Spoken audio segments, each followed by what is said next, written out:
And we are recording. Alright. When last we left off, the Wolf Pack, having met with the rebel group known as the Voiceless, and Torral Redfire, the father of the Redfire twins, they managed to secure the rebels' food supply in the mushroom caves below, simultaneously saving a Leonin warrior named Tez in the process. With Tez off to recuperate, the party slept, some with more dreams than others, and woke in the morning to meet with Avandre, the overseer of mystics and advisor of all things arcane to the rebels. He listened to the party's reports of the arcane canon in Corda, as well as other things they had encountered in their journeys, and gladly identified some of their magical items, before sending his musings off to Torral for consideration. When the pack met back up with Torral, he shared his plans for the future.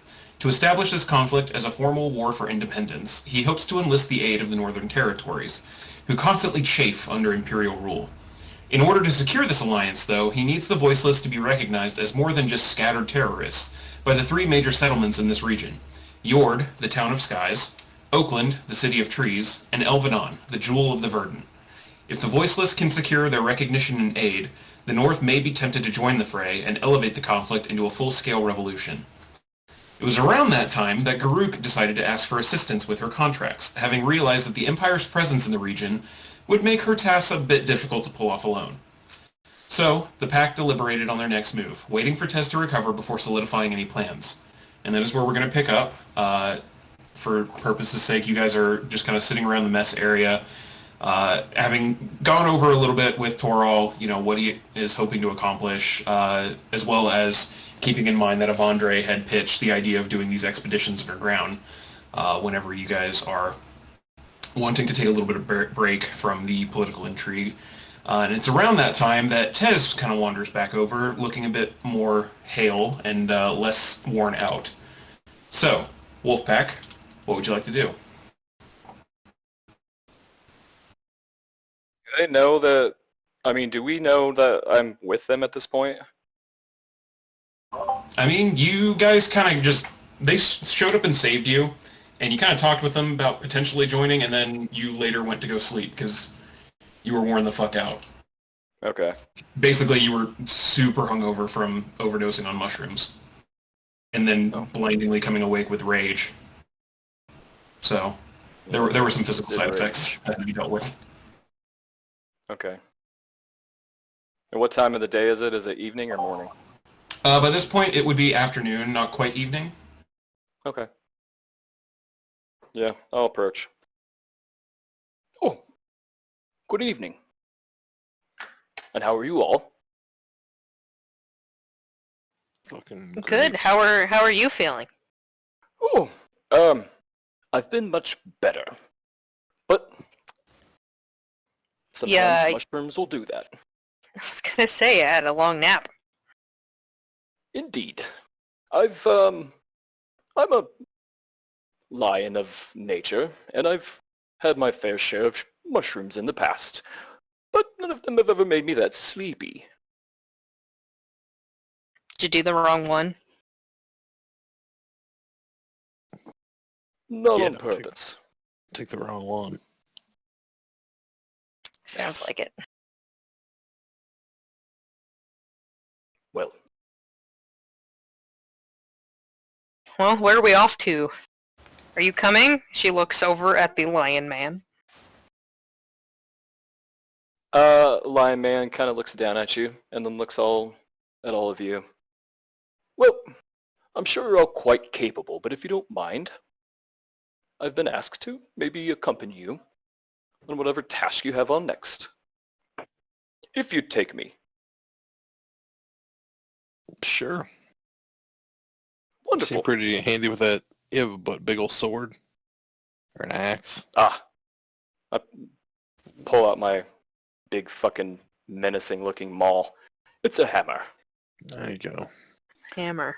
And Nice. if you don't mind, Willem, Janie, Jerry, come. You I have some watch friends. as he calls over to some people you don't quite see. You suddenly start seeing, just bobbing up and down a little bit through some of the crowd, what looks like three halflings wearing some kind of fur as like a makeshift lion's mane. they all kind of come up and they bow to Tez here. Yes, Sir Tez. Ah, everyone, this is Willem, Janie, and Jerry. They're my companions, retainers if you will. Now I do pay them, but they're... Willem? Yes, sir? Willem looks at me. You're kind of in charge of the little three here. If my friends here need anything, I expect them to be taken care of just as you would take care of me, okay? Yes, Sir Tez. Wonderful. And Jerry, please don't Yes, sir. drink. Okay. Just put the drink down. We're going to be going on a mission soon. Yes, sir. Wonderful. I'll look back at the group. I hope that this is okay. They are quite helpful. So you're just bringing 3 more along? Oh, they'll stay out of the way. They're just here to help me. Polish my shoes, things of that nature. And What they're quite happens if frightening. What happens if we run into, what we're probably going to run into? Oh, well, they're very good at hiding. They don't participate in any type of combat, and if we're all to perish, well... I look back at the 3 halflings. Be able to take care of yourselves. I've taught you well. Yes, Sir Tez, they all say in unison. See? Question. We want to go fucking stir up some trouble in these cities, or do we want to go down and fucking bang around the Underdark looking for fucking cool loot?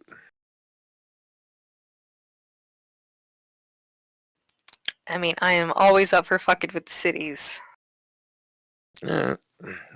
Group, don't you have like shit to tend to in Oakland anyway? Yes. That's on kind of a fucking timeline. Yeah.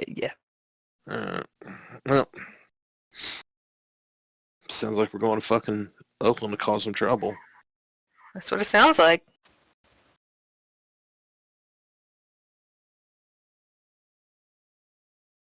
All right. Well, with that, you guys go pack up. Do you want to let Torall know, or are you guys just heading out? Yeah. Well, like, Guess so. yeah, like pop our head and just be like, well, we're leaving. Oh, well, be safe on the road. I'm sure you remember how to get back in here if you need to. We do have... You said you're going to Oakland? Yeah, you said That's that the was first like stop. the easiest pickings, right? Because Probably Elvenon's going to be a probably a fucking good mess. spot to take up.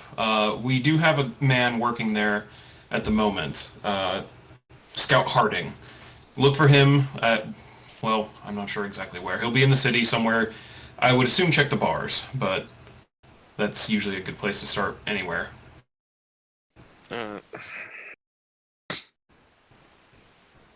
And he looks over at the I twins. give him a hug. He's happy about that. He takes you in for the hug. Be careful, you two. Just be careful. No promises. I'll do That's what I can not to what keep I you like to safe. hear. Thank you. Thank you. I'll Take care smack of yourself, Torall too. on the back. Oh, yep. Yep, Tez. Thank you for having me, and don't you worry. I will do everything I can to keep them safe as well. I appreciate that. As for you, maybe just be careful.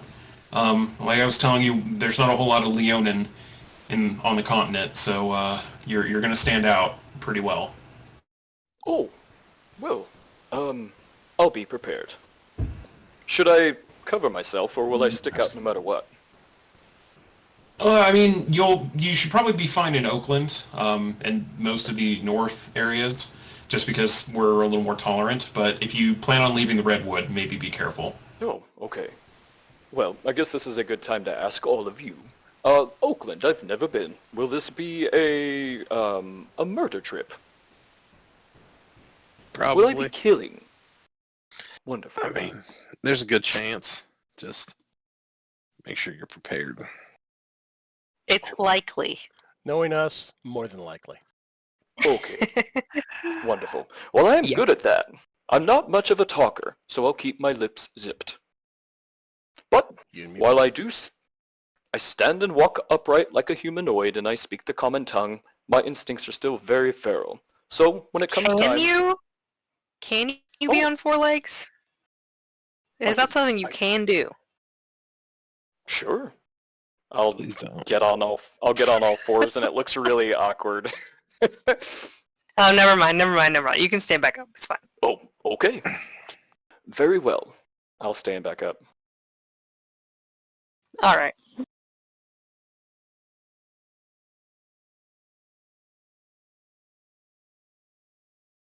Alright, well with that, you guys pack everything up that you had. Go and grab your patrol wagon and ride that out of the underground tunnels of Corlaria, eventually emerging out back into the wilds south of the Black Rise Mountain. So you guys are a couple miles away from the road. You guys had gone west from there looking for an entrance, so it takes you a little bit to get back onto there, going over some uneven terrain, but you're able to eventually get back onto the road and start heading south. Can I get someone to roll a d20? I'll do it for funsies. There you go. Hey.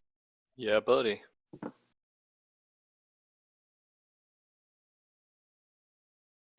Alright, 6. Let's see here. As you guys continue going down the road, you eventually start seeing some of the sunlight gets a little bit darker. Looking off to the east, it looks like a storm's starting to roll in. And after about an hour, it gets a little bit darker, and you start feeling the first raindrops falling on you. It is now raining. But other than that, it does not seem like anything happens on the rest of your journey. As you begin making your way back into Oakland... Oh, wait, no, sorry, distance. I'm looking at the wrong distance there. You have about another half a day's trip as it starts getting dark, if you guys want to start looking for a camp. Yeah. Yep. Taylor, that's you, right? Yep. Get a good one. Alright, go ahead and roll a survival check.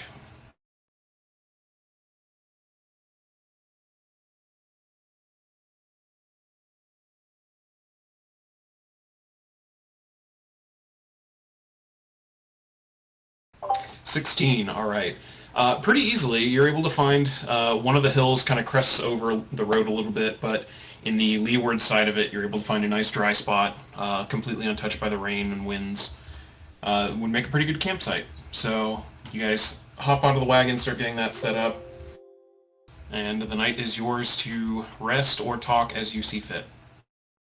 And obviously choose to set watches, however you wish to do that. I'll take first watch.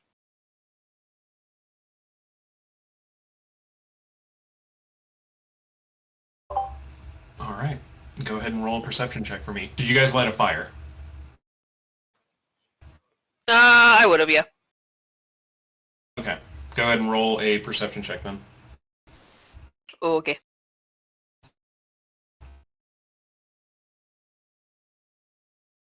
Oh boy.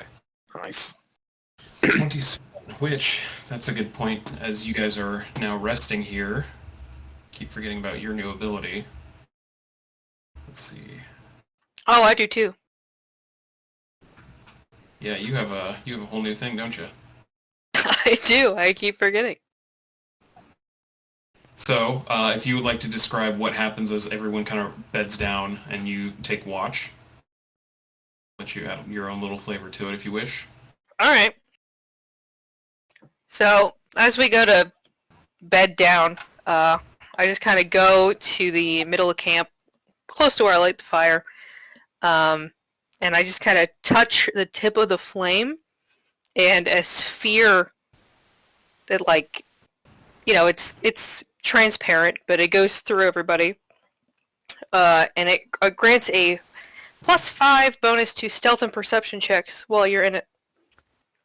And the light from our flame cannot be seen. Wow. Nice. Yep, you Does guys she get a nifty little gets all shadow settled? down there.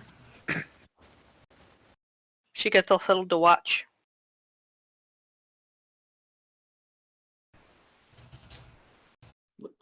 Quite impressive.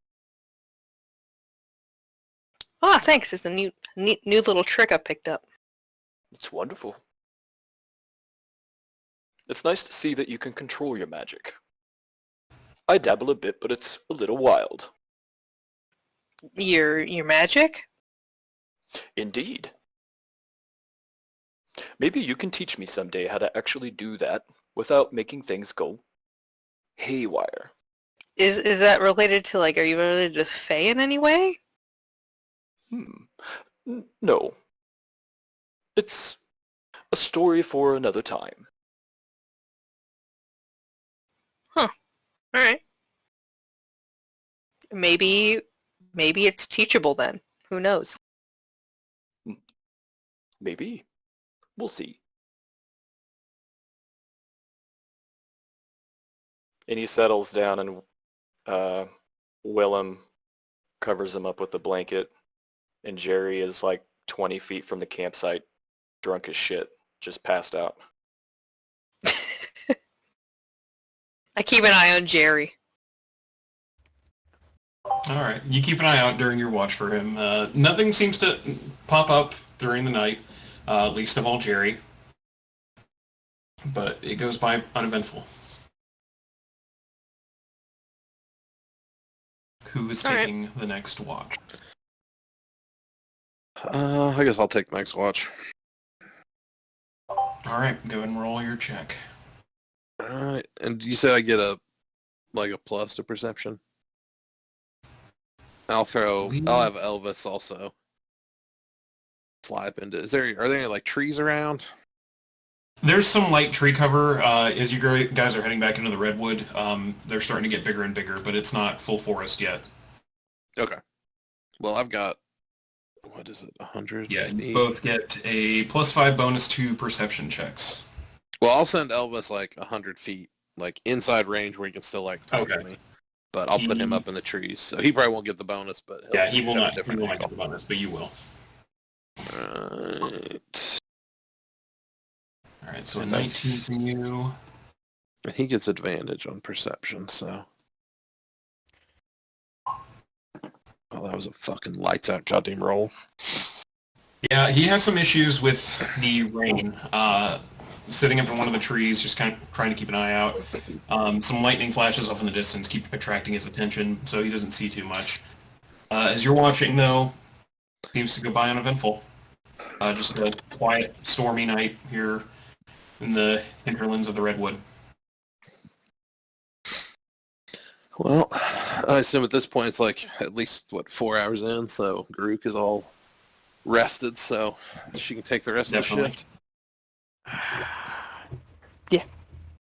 Cool. Alright. Wakey, Garuk. Didn't see shit. Alright. I'm gonna pass the fuck out. Garuk, go ahead and roll your perception check. Alright, so that's a 25. Nothing seems to happen on your watch. It is during yours, though, that Jerry eventually kind of wakes up, realizes that he's sopping wet from sleeping outside of the main area, comes back, passes out next to the fire for what little time he has left in the night. But other than that, uneventful.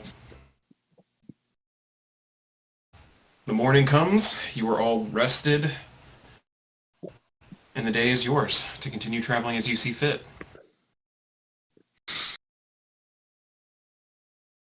Oh shit, I just saw that. Who's driving the wagon? I do that is a good point. have... Rix did. So I'm not proficient anymore. Yeah. Oh, I'm not either. Whoever got us here did a really good job. Yeah. We'll take it back now. You guys might be going the wrong way. You don't even know. Yeah. Nobody has a vehicle. We all just took turns. Land vehicles. Nope, not me. Nope. I don't even have, like, animal handling skills at all. I've got animal handling, but that's it. I feel like that would probably How be many the of those closest. 3 little fuckers you got? Those things, any of them drive a wagon? Well, no, so much. Jerry, you've gone and pissed yourself again. Get up. Go by the Sorry. fire. Oh, Jerry. Willem here, he's my right-hand man. Janie, she's a cartographer, and Jerry here, he's my personal messenger. None of them are too keen on controlling the wagon or the horses. If they got out of hand, I'm afraid that they would lose control and maybe fall off the wagon and hurt themselves.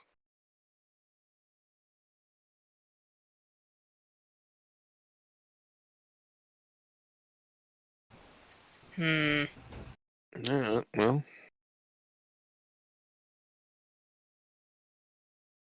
I guess I can control the wagon as at least the best as I can. I mean, you at least, like, can't you talk to the horses, though? Well, Like, it's funny you mentioned that. You know that thing I did last night? Well, I tried to like talk to something, and it didn't feel the same. So I don't think I could do it anymore. that's weird. I can. Yeah. Also spell slot, but I can. Oh, that's true. I could pick that one. I could pick that stuff up. Yeah, if we're down the You road. can talk to animals. Yeah. I can. That's very impressive. Well, if it means that you would have to cast a spell, if it comes down to it, give you that spell back. No worries. Oh, nice.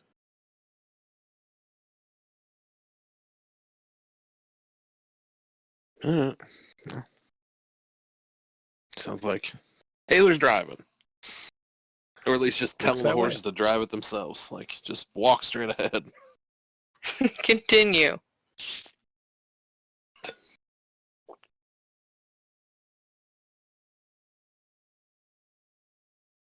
Alright, so for this then, I'm going to have you go ahead and roll a just general strength check.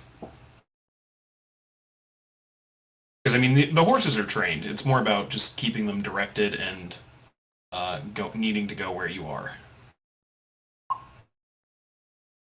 Absolutely average.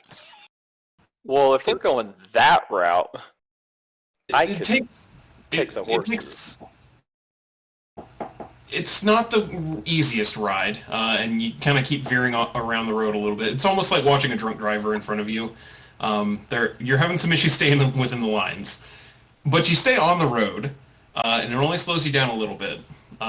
You guys weren't too far out from Oakland, so with that, it does slow you down a little, but by the time, well, we'll see. I'll go ahead and have, since you're driving this time, I'll have you roll another d20.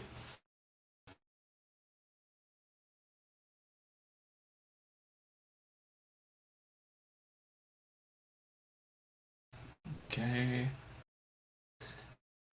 Okay. You guys make it just about to Oakland. You guys are within sight of the place. This, trees all around you at this point. Buildings off in the distance, and you suddenly hear a crack from the back of the wagon.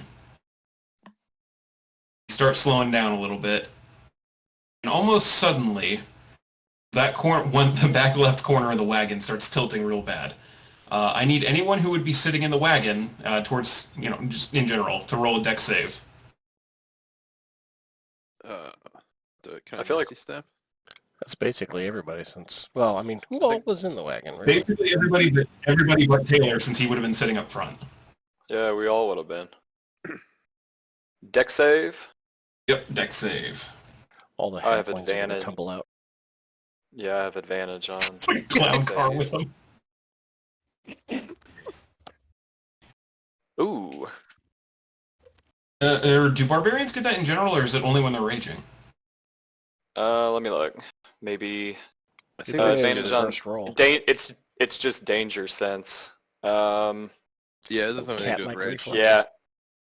Yeah. Oh yeah, okay. You get an uncanny sense? Yeah, I should be good to go. Can we say since I since I critted on that I just like grabbed the halflings? Yeah, I'll say because you snagged them all up. Okay, cool.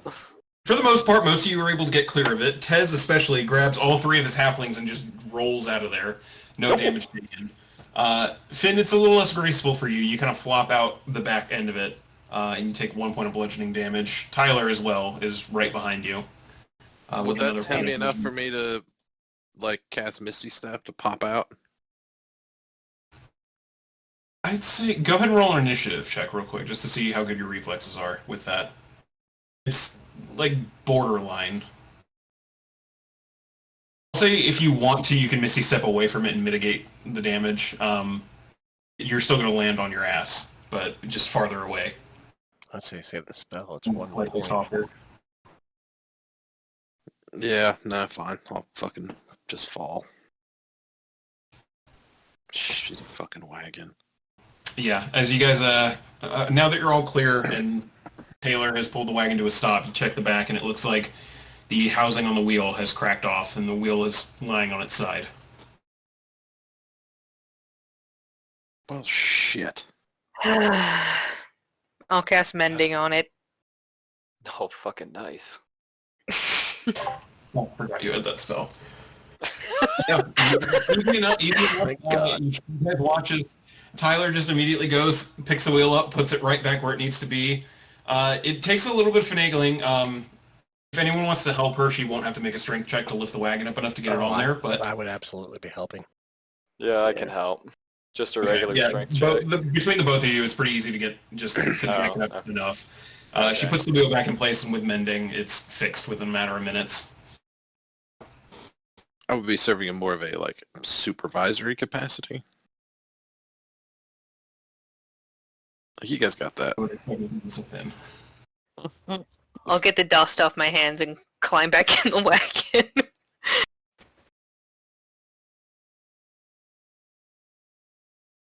Easy enough. All right.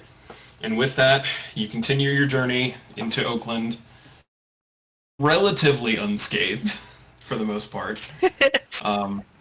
You eventually do cross into the city proper. Where would you like to go?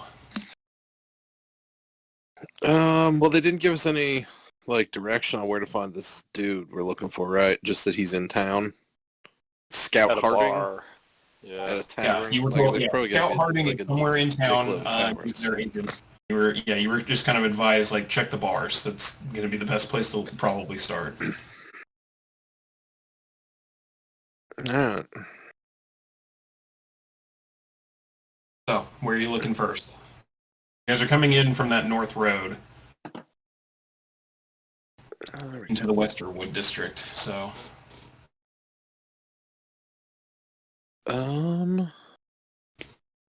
I think the only place you actually know of, if I remember right, is in the Westerwoods, the greenhouse. It's the brothel that you guys stayed at. Oh yeah. I still probably got plenty of red leaf left, so I'm still good. Yeah, me too.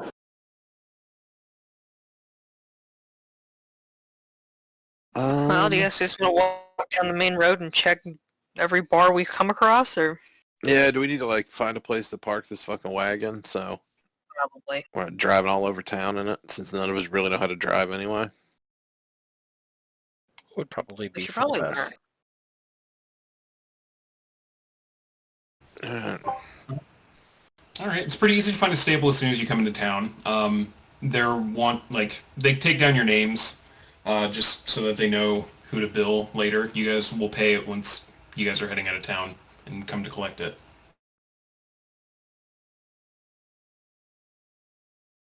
Alright. But with that, you continue down the main road. I'm assuming you guys are just keeping an eye out for any bars. Yeah, do we want to, like, split up? I know Imperials tend to get a little itchy when there's, like, large clusters of non-humans loitering about. I know Oakland's a little more free with that, but If Yeah, you got a good point. If we can I'd say for find... now, stay together. Maybe if we can't find it in an hour or two, then maybe split up. Oh, I'm just Yes, worried about and- like drawing any undue attention. Once we find an inn to stay at, I can have the halflings stay there.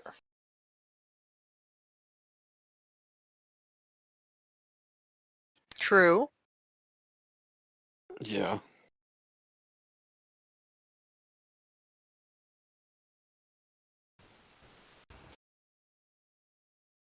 Yeah. Well, I guess we stick together. All right. Whoever is leading the group, I'll go ahead and have you roll a perception check.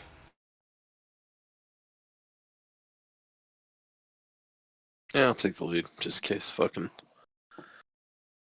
case we get any Imperial hassling.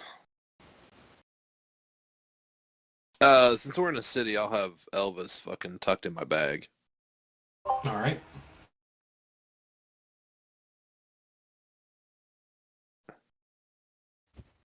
$13. All right. As you're keeping an eye out, you guys do eventually pass the brothel, the greenhouse, because it was pretty close to the main road, trying to attract traffic there. You do start noticing. You guys kind of noticed it at first when you first came into Oakland, but you didn't stay that long, so it didn't really stand out as much. But now that you guys are trying to pay attention to it, there are no like provincial guards or city guards around here. It is just Imperials. They're not exactly like picking on groups of non-humans or anything like that, but you do see like an elevated presence. You guys are used to seeing, maybe a couple of guards every couple blocks, something like that, scattered around the city, but this is almost like a cop on every street corner kind of levels.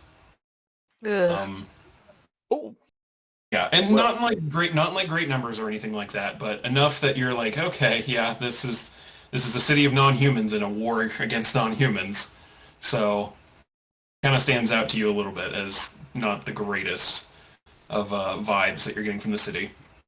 But as you continue into town, following the road towards Heritage Plaza, you do pass one other bar.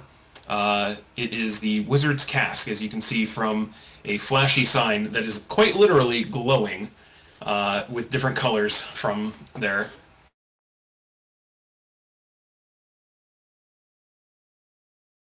oh, there's one.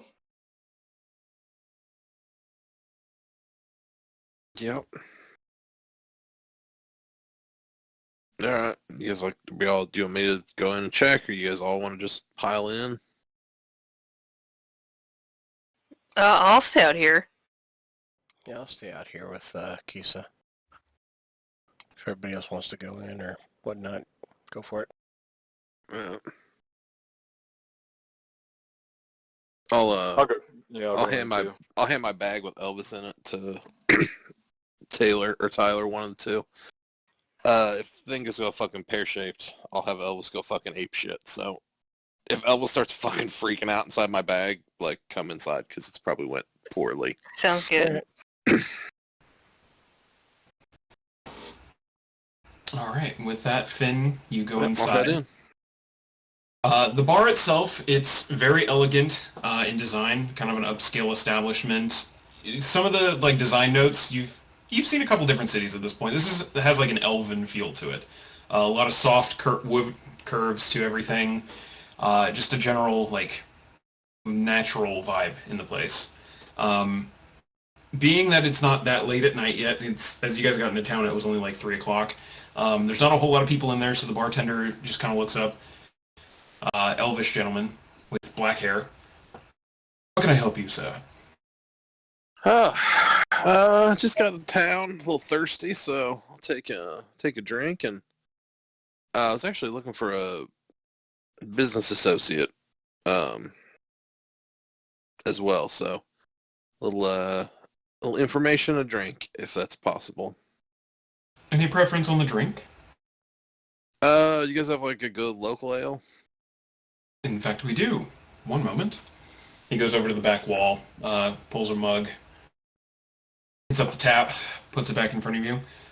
With 2 silver pieces. Yeah, I'll slide him. Business associate. If you have a name, I might be able to inquire. Yeah, his name is Harding. Harding. I haven't heard of it myself, but I can do some checking with a couple of my associates here in the back room if you'd like. Yeah, I mean, nothing, like, urgent, like I said. It's just, new in town and some business associates. He's a friend of a friend, so I don't know him personally, but I was told to look him up if I was in town. So, yeah, I'll slide him 2 extra silver pieces. He quickly swipes them up. Let me check with my fellow employees. I'll be right back. If you see any ghosts, don't mind them. They're harmless. Sure. It seems like a normal thing to say. And with that, he walks over into the back room, and sure enough, like, as soon as you start, like, drinking, sit down, you look over to your right, and about 3 seats down on the bar is what looks to be a ghost, just sitting there, holding a ghostly mug, drinking. And then he fades away. Okay. You almost didn't, like, it's kind of hard for you to reconcile that. You're wondering if it was another hallucination or something like that. It was only there for like 2 seconds. Pretty glad that dude told me something about ghosts, because otherwise I would think I'm just going crazy. A couple minutes go by, the guy comes back. Unfortunately, none of us have heard of a Harding. Do you know if he's a dwarf, elf, human, anything like that?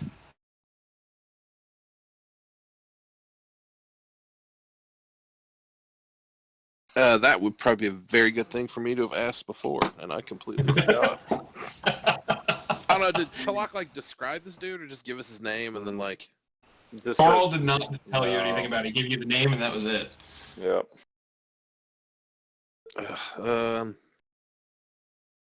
But you gather from the name itself that he's probably not elven.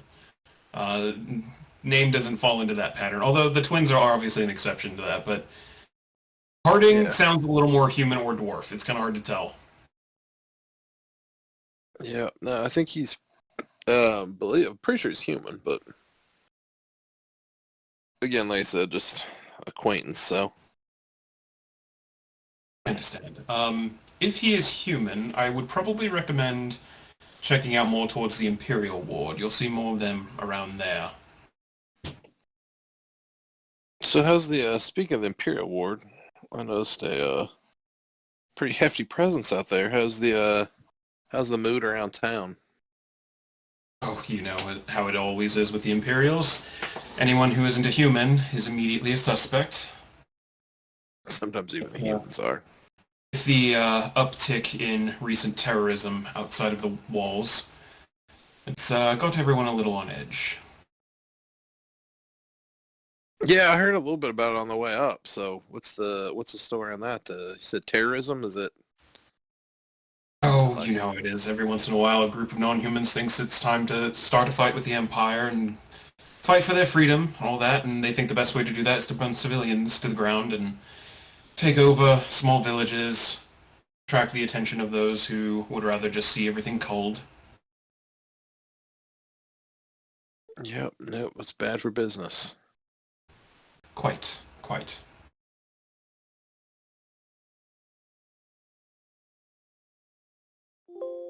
So you guys get, like, a lot of that activity in town, or does it mostly stay out of town?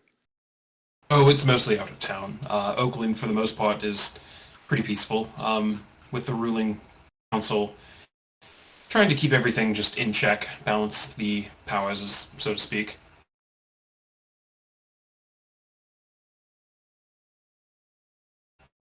Yeah. Is there anything else I can help you with? No, I don't think so. This sounds decent. You guys make it here? Or is it... We have a brewery up in the northern area of the Westerwood that a couple of our partners make there. I think it goes to a couple different places around town, but mostly here. Cool. Well, thanks for the info. It's a problem. Feel free to stop by later. Crowd should pick up a little more. We might even have a band tonight. Nice. Cool. I'll keep in mind. All right. With that, you walk out the front door and rejoin the group. Yep. Dude, never heard of him. So, he said if he's human, he's probably closer to the Imperial Ward, which is probably not the best news. So, I guess we could head that direction if you guys want to.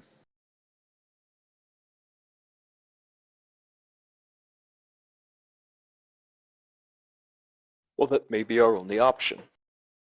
Sounds like it. So, fuck it. Let's head for the Imperial Ward. Would it be wise for the non-humans of the group to not go to the Imperial Ward? I mean, it's still a majority, like, non-human city, so... Okay. I'll put my hood up. Ta-da! Same. I will not. Yeah, I think you're pretty much big enough that that hood's not going to make a fucking bit of difference. This is true. Now, you said when we got here there might be a chance that we would be killing people. We've passed many Imperial guards, but we haven't killed any yet. We're not waiting. Should I be ready at any moment? They They seem to probably be- less so in town, but... They seem to be peppered through town. If we find Yeah. an empty building, we can lure them in one by one. He's looking at you all dead serious. Not a big Imperial fan, huh? Okay, we'll wait. Yeah, we'll call that, like, Plan B. That Yeah, would be wise. plan B. Okay. Well, I guess maybe it would be Plan C. Like, we can go the Underdark, or we can lure Imperial guards in and murder them. Has a nice ring to it.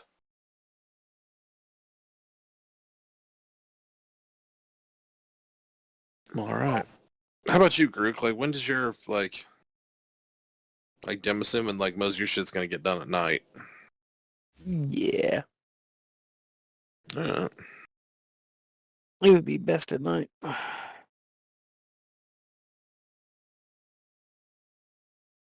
Oh, Karuk, would you mind filling me in?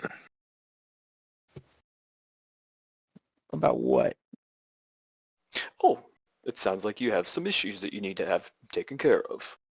This is something that we'll be helping you with. Yeah. Very well.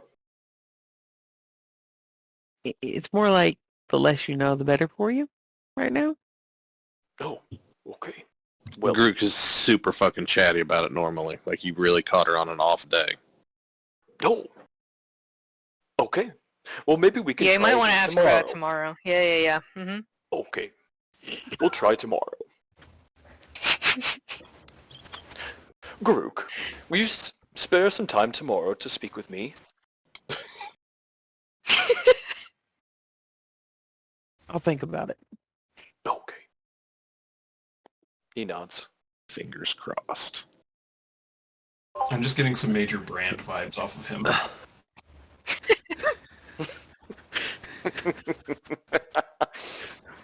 Well, Just, I don't know any better. I'm going to say this out loud. yep. His intelligence is 8. Oh God! Yep. Alright. Well, you guys continue walking through town. I'm assuming you guys are heading towards the Imperial Ward, since that was the only bit of info. Yeah. Yep. Right. You guys continue on the road, heading east, eventually crossing through Heritage Plaza. And you do get a look at some of the landmarks around here. Heritage Plaza especially, it's kind of this open courtyard with, in the middle of it, this giant stone-walled tower with numerous lanterns hanging from it of various colors. Looks like a few people are just kind of standing nearby, mostly elves for the most part, but a few other non-humans just kind of standing and almost like paying homage to the tower. A few of them seem to be praying, things like that. But you continue through the plaza for the most part, unhindered. You do continue to see Imperial guards almost every block. in groups of 2 or 3.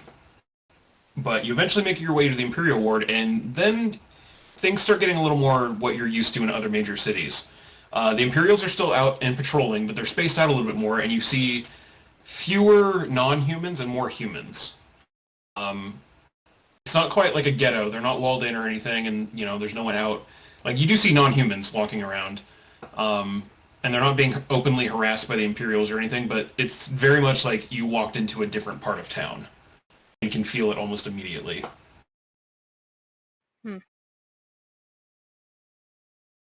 But you tuck off the main road, heading towards one of the side ones, following the general directions that the bartender had given you to just kind of explore. I'll go ahead and have whoever is heading all of this roll an investigation check at this point. I assume that's still me, so I will roll. Because at this point, it's less keeping an eye out on the main road and more actively looking. All right, you start seeing a couple different humans coming and going from one building. In particular, there's no signs on it or anything. You kind of walk up and just peer in the door, and almost immediately you get the sense, oh, that's a government building. Finn, this doesn't look correct. Nope, I don't think that's the right spot. And as you guys are, walking away from that, you hear from behind you, excuse me, can I help you? And you turn around and there's 3 Imperial guards just looking at you guys. Oh. Yeah, I got this. Oh, yeah, actually you can. That'd be great, finally. Woo! It's nice to see a familiar face, if you know what I mean, right? Right. Can I ask what you were trying to do at the administration building? I got turned around. I got shitty directions. Supposed to be a great tavern around here. And I got the streets mixed up, and I just took a wrong turn. They just kind of look at each other. Go ahead and roll a deception check.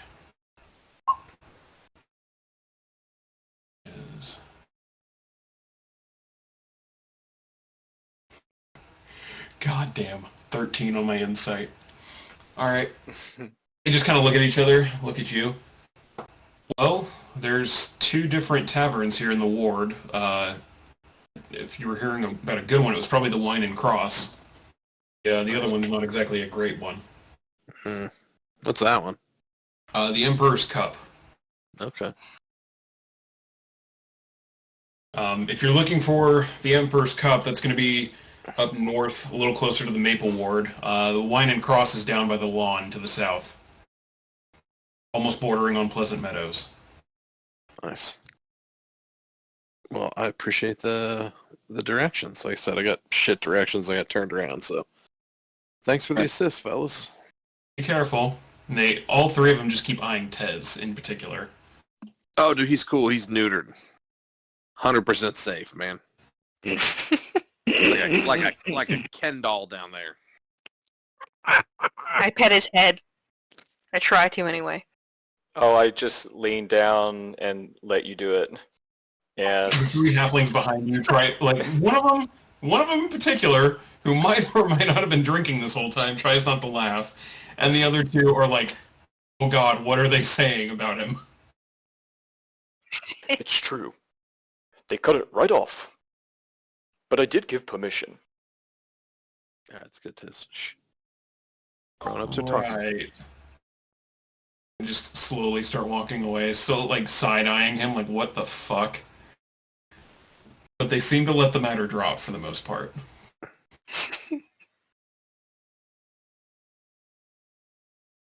Finn, you Yeah. told them that somebody gave you directions, but we hadn't talked to anybody. Who gave you these directions? We should find them. No, we're trying to find him. No, that's what we call little white lie. Like, I wasn't telling the truth. Kind of like when I told them that you were neutered. Yes. Not true. Okay. I did get the vibe that I was supposed to go along with that. Yes. That's probably a good rule of thumb. Like, whenever I start talking, just play along. Like, Always go along with Yes. Finn. Okay. I will. I've gotten myself in trouble over the years, and I know pretty well just to stand back and let the adults talk. I do the opposite. I do most of the talking, so nope. Okay. We're cool. Well, if Yeah. you need me to smash anyone's head in, you let me know, and I'd be happy to do 100%. that. Okay, very well. How about we have like a cool code word? If I say, hey, Taz, knock, knock, you fucking start cracking heads. Okay. Tis. Knock, knock. No, There's not knock, knock now. Oh. Okay. But yes, that's what I'll say. Willem, remind me, Yes, sir. the code word is knock, knock. I'm definitely knock. going to forget. Knock, knock. He writes it down. Got it, sir. Thank you. Okay, we can go. So where do you guys think? The nicer spot or the less nice spot? I'm thinking the less nice spot, like the Emperor's Cup. Sounds good to me. I'm thinking Me too. was it Wine and Cross? I'm thinking that Sounds one. fancy. That one might be a better solo trip for me. Like I don't think A solo trip for you. I don't think taking the whole fucking squad to what sounds like probably a upper scale like human bar is probably the wisest move. They're probably barf in there anyway, so yeah. Not my scene. Well, it's not like it's my fucking scene either. I guess technically it's more my scene. More your yours scene than at mine. this point, but- Yeah. As far as they know, it's my scene, but it's really Yeah. not.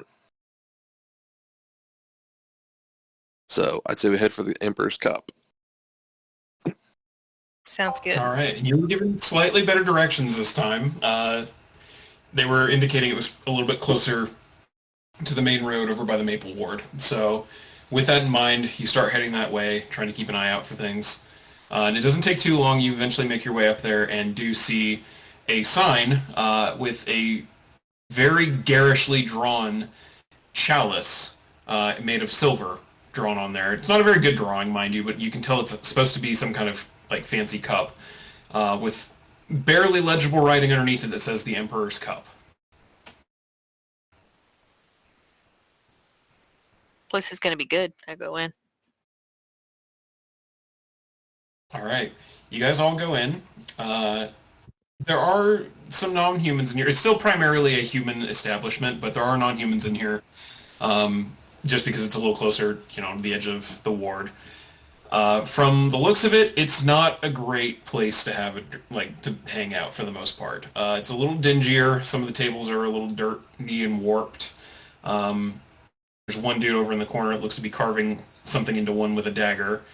The guy behind the bar, it's this large, bald-head, greasy-looking man with a bunch of silver rings on each finger, just kind of laughing with some of his regulars as he looks over at you, just ignores you, goes back to talking, but tries to keep you in the corner of his eye now that he knows you're in here.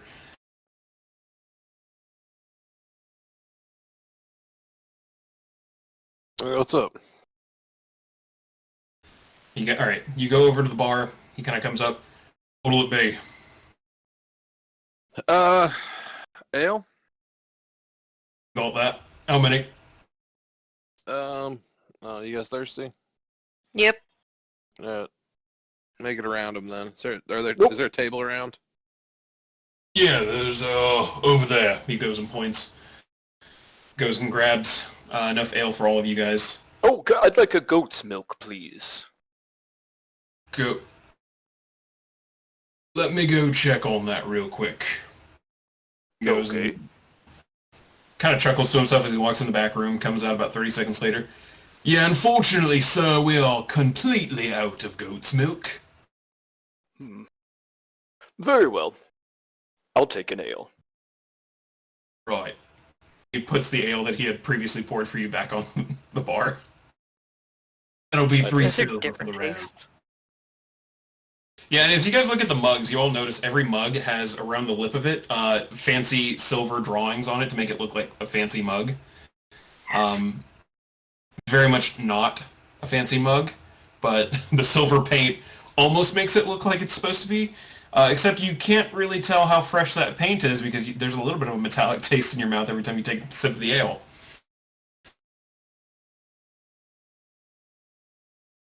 Ez would Awesome. hand his ale off to whoever wants it. Jerry take it. immediately reaches for it. Oh, yeah, I take Jerry. it from Jerry. No, Jerry, you take it easy in here. Okay, Don't go sir. making a fool of yourself. Yes, sir. Thank you. Now, I do not drink ale, but it's not for any particular reason. I just like to keep my wits about myself in case something goes off. Is goat's milk better than cow milk? Goat's milk's delicious. Right. What makes it different than cow milk, though? That's just what I've always drank. I drink it as a Huh. baby, and I drink it now. Huh. And She it makes you shrugs. big and strong. If you four would drink more goat's milk, you'd be as strong as big as Tez. I'll have to try it sometime. Okay. I'll find a goat once we leave Oakland. And we can take the goat everywhere with us, and we can drink as much goat's milk as we like. I True, although you have to make sure it always has a baby goat on hand. We'll see. Right. Well, I'm gonna go now, unless there's anything else. No. Bartender walks away at that point.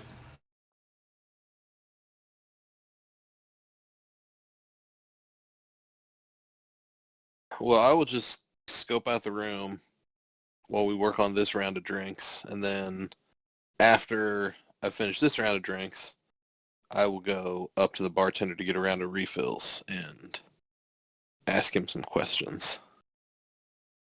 Okay. Takes you a That little sounds bit like to a go good plan through to your everybody drinks. else. You're getting some looks from some of the other patrons, Tez in particular, because he stands out. But no one, like, other than, like, the one drunk dude over in the corner who had previously been playing with his dagger in the table, openly staring at Tez now because he's like, oh god, that's a giant cat. Everyone else is, just curious, okay, and then going back to their stuff and occasionally peeking over. But you eventually make your way through your drink, head back over. Another round for you. Yeah, I was wondering too. New in town, so I was wondering if you had a minute to catch me up on the local scene. That depends what you want to know. Well, some business associates told me that there may be somebody here I can work with to get some work. Dude's name's Harding. Harding. Oh, little dwarven gentleman. Yeah, that sounds like him. I think I've seen him around here once or twice.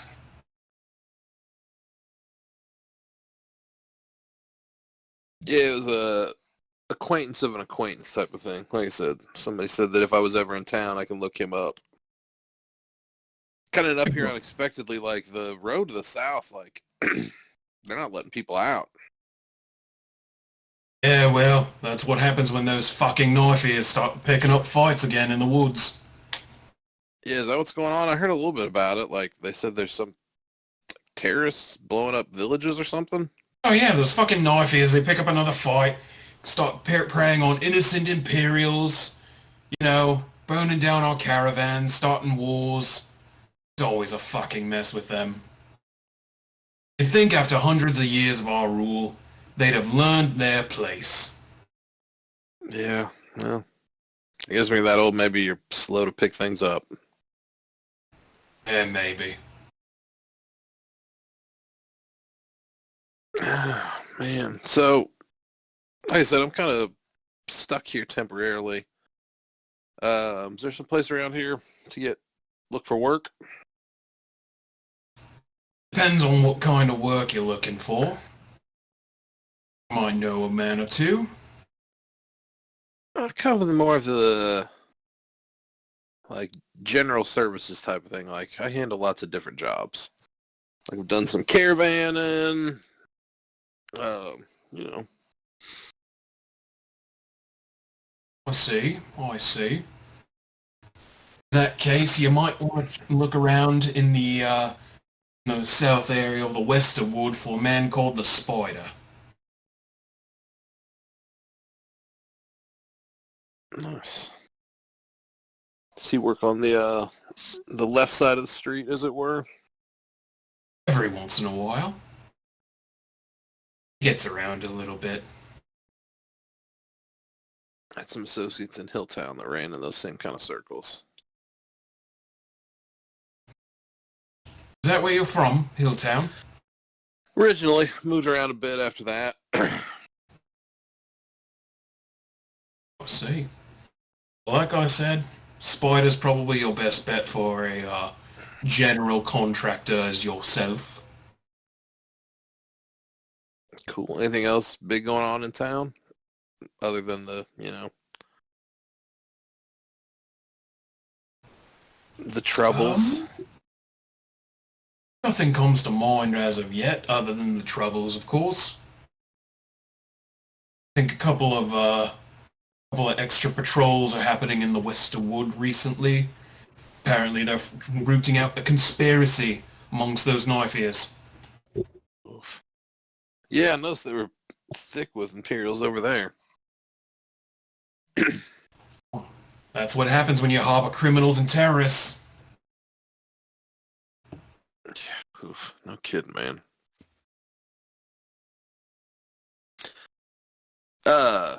You know anybody that runs around with Harding? I think I might. Another gentleman that I think I've seen him around with a little bit. He'll probably be in later, or... Well, I can send word to him if you want. You can meet up with him and he can take you to Harding. I'll keep in mind. I might. Like I said, it's not urgent. I'm just looking for work, and like I said, I've been told that he's a friend of a friend around, so...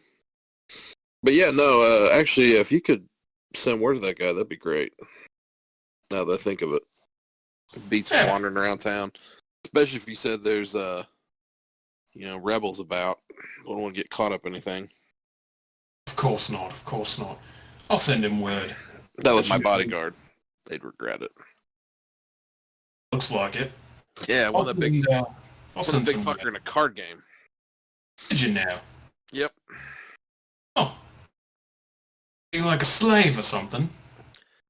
No, he's neutered, so he just doesn't have a real lot of ambition. I keep those little halflings came with him, they worship him. I think they're fucking weird, but they're big fans. So yeah, he just hangs around. Fucking usually the size of that fucker's enough to dissuade brigands. So it comes in handy. Speaking of cards, they got card games around? Oh, we got banned from that a couple of years ago. Oh. If you're looking for a good card game, think about that. Spider know where to find one of those too? Well, the Spider would definitely know. He probably has a few going on. Probably the Shattered Tankard over in the Maple Ward will be your best bet for a card game. Oh, sweet. That will work.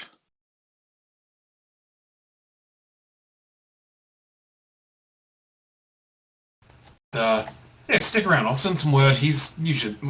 My associate there, he's usually pretty good about getting back to me pretty quick.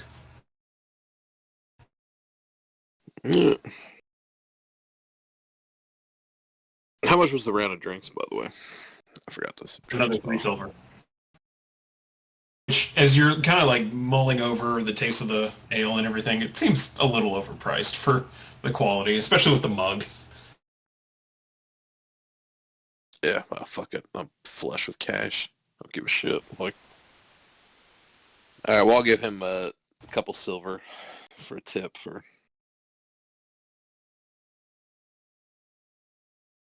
He gladly takes it, just kind of nods off to you, goes to write a note, passes it to one of the just general staffers that he has who runs out the door. As soon as the bartender walks away, Tez just lets out a really big breath. Oh, I was over at the bar, so the bartender was... Oh, I thought that he came over to us. I'm sorry. No, I walked over to him that time. Okay. That does not happen then. All right. So he knows Harding, who's a dwarf, by the way. At least if it's the same Harding. It's going to be real awkward if there's multiple Hardings. So, also, like, super fucking racist. So, you know, Grook, you might just keep that hood up. Fine.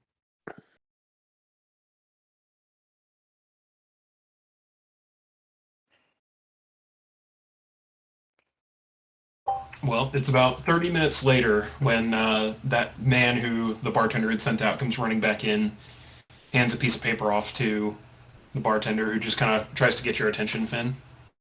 Yep. Gives you over. I have insane fucking Yeah, you pretty obviously passive caught it. perception, so. Huh. What's up? My associate says he can meet with you over in the Maple Ward here in a couple of hours. He's got another business venture he's working on, but after that he can take you to Harding or pass along any messages, things like that. If you're wanting to meet him, he'll be over at... Where the hell is it?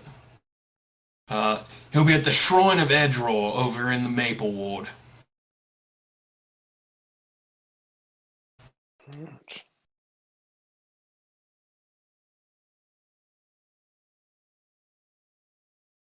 All right.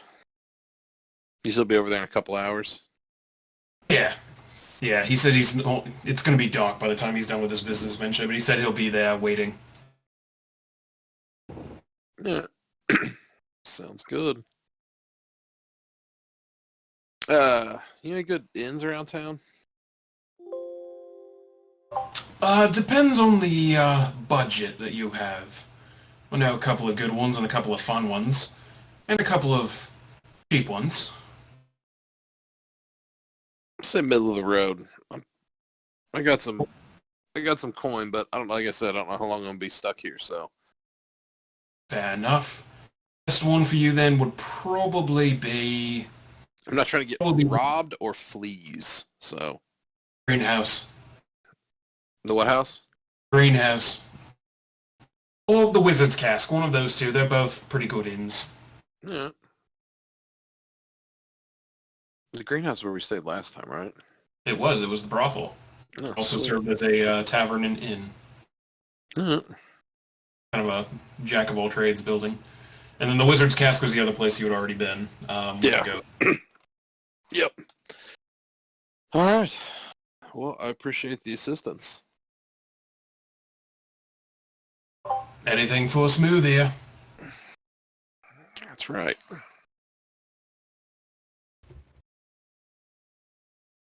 All right. I'll go back to the crew.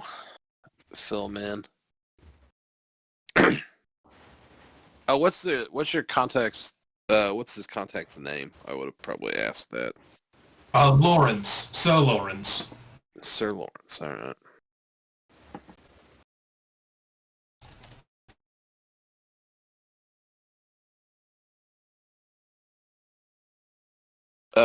Like general description. Like, what's he look like? Tall, short. A taller, human, dark hair, long beard. Bit of a shifty sort, but he's a merchant, so that's pretty normal for them. Yeah. That will work.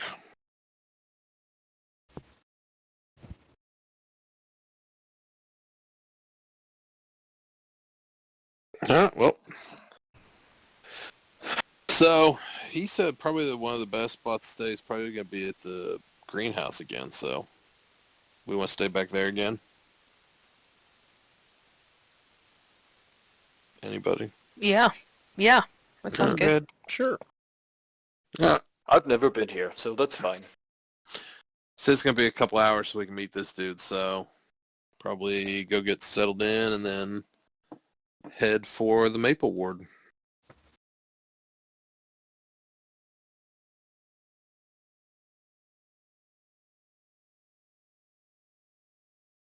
All right. As you guys start heading over towards the greenhouse, is there anything anyone wants to do before getting there?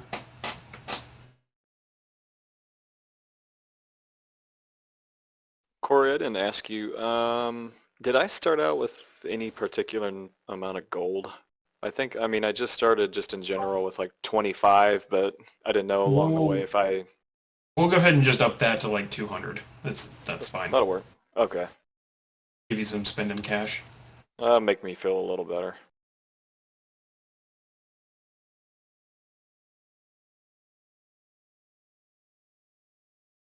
All right. I'm taking that silence as no one has anything to do before getting to the greenhouse. Nope. Correct. All right. Well, with that then, you make your way back there. It is a completely new staff that you're seeing, at least, because it's on a different weeknight. But half-elven maiden running the front desk. Can I help you? Yeah. You guys have rooms available? Let me see. For How many rooms? Staying, not business. I Okay. don't know. What do you guys all... Taz, I'm assuming you're going to need a room for your little entourage. Yes, I'll have a room for myself, and I'll also pay for a room for my friends here. You guys all want solos, or you guys want to bunk up? How much are the rooms? The rooms themselves are 2 gold a night. I'll take That's not a room bad. for me for sure. Yeah. Great. I'll take How one by many myself. You got 5 rooms? 6 rooms? Because I guess your little minions are going in their own spot. Yes, I'll take 2 rooms if you have vacancy. We do. All right. How many nights for these rooms? I don't How know, long like- are we going to be here? I don't know. What do you think? Like, start with like 4 days? I'd say start Yeah, with about 4 yeah. days, and we'll go from there. Yeah. Or if they're 2 gold, let's do 5 days. That's easy. Yeah, that works. All right. In that case, and you go ahead and each of you go ahead and deduct 2 gold per night for nights. Tez, obviously you're paying twice. Yeah, I'm good. Good thing I Alright. got that money, thanks. Yep, that's true. I would have been broke. But you are handed the keys to your rooms, directed upstairs to where the living rooms are, the sleeping rooms, not the work rooms. But you have your run of the place for whatever delights. And for Tez, who has never been here, as you kind of come in, it's a very, very open concept. Almost feels like a tavern, but a lot of green lighting in here, a lot of fun, interesting smells.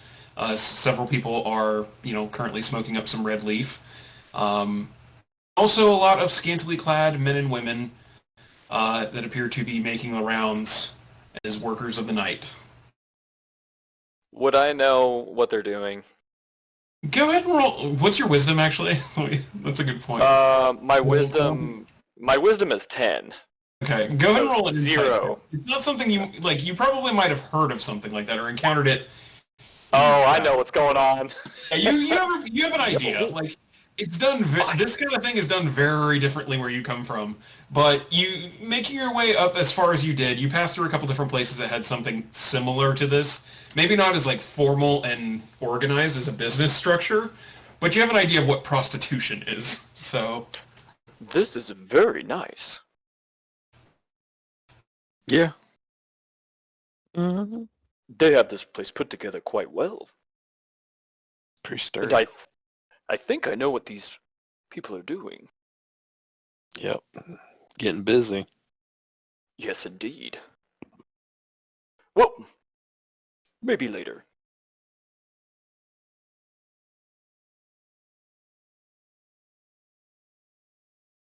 Yeah, they might charge you extra. Yeah.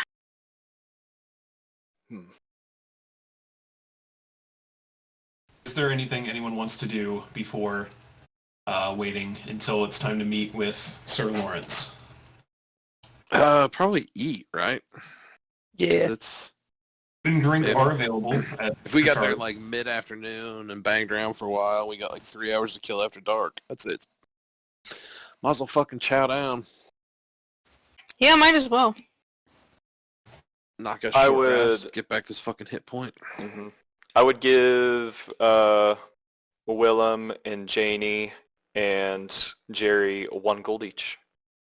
Now, don't spend this all in one place. And when you're done, you Sir. go straight to your room. And Jerry, you Yes, use sir. that gold for food. You do not drink all of it away. Do you understand? Yes, sir. Okay, very well. Get them out of my hair. They go off. Willem kind of goes off to one corner, gets a beer, and just kind of hangs out. Let's see, where was... Jerry immediately goes and gets several beers. And then immediately finds a pack. Jerry! Oh, great. He's living his best life.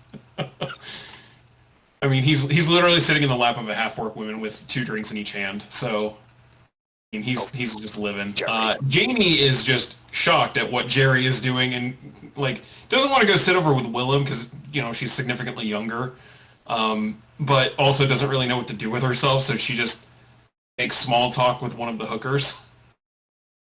With one of the hookers. Oh, No, don't be I mean, fine.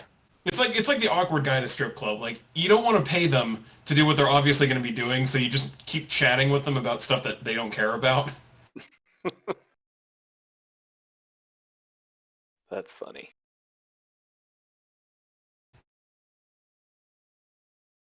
Oh, and obviously I would ask for goat's milk. See if they had it. This place does have it, because they cater to a lot of different things. In fact, they ask you if you want whipped cream on the top of it. I do want whipped cream. Thank you very much.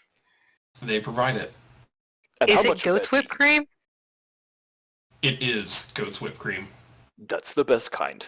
And I slide my drink over to Tyler. Here, take a drink. I take a sip of it. It's pretty good. It's actually a little bit sweeter than cow's milk. So it takes you a little bit to get used to, but it's definitely not bad at all. Got a different tang to it. Interesting. It's I good. slide it back over. It is good. Yes. I take a humongous drink and then I have whipped cream all over my whiskers. Just yummy.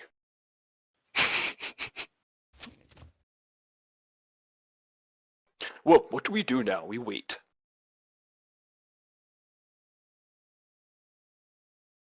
Yep. Yeah. We eat. We wait. Yep. Then we head for the Maple Ward and go meet this dude. I light up. Oh, yeah. No, that's like... I've been doing that.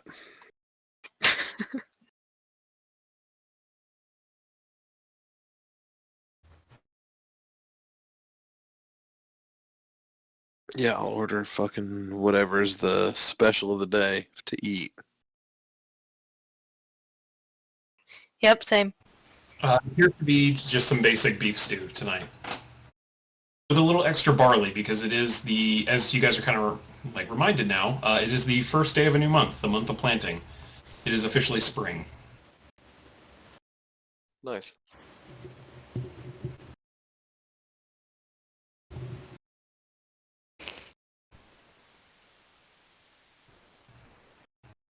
I eat all the stew I Is there can. anything- Oh, go ahead. All right. Easily done. It's pretty good stew. It's very high quality. You get the feeling that the greenhouse in general just takes pride in everything around here. I mean, clean rooms, good ale, good drugs, good food, pretty good hookers. That's all you need. Yeah, the essentials. Yeah.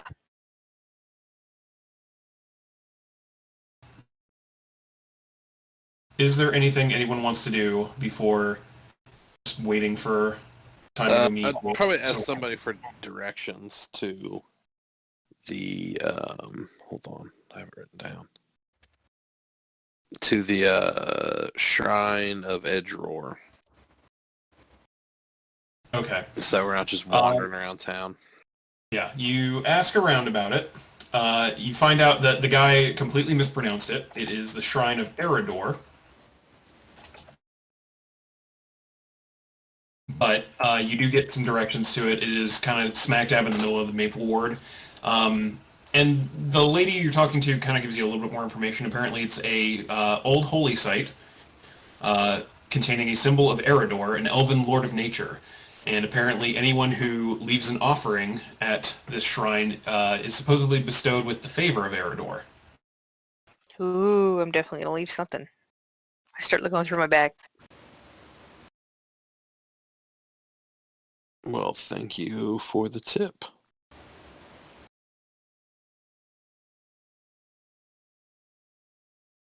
Yeah, I'm not gonna do shit besides just eat and chill until it's time to go.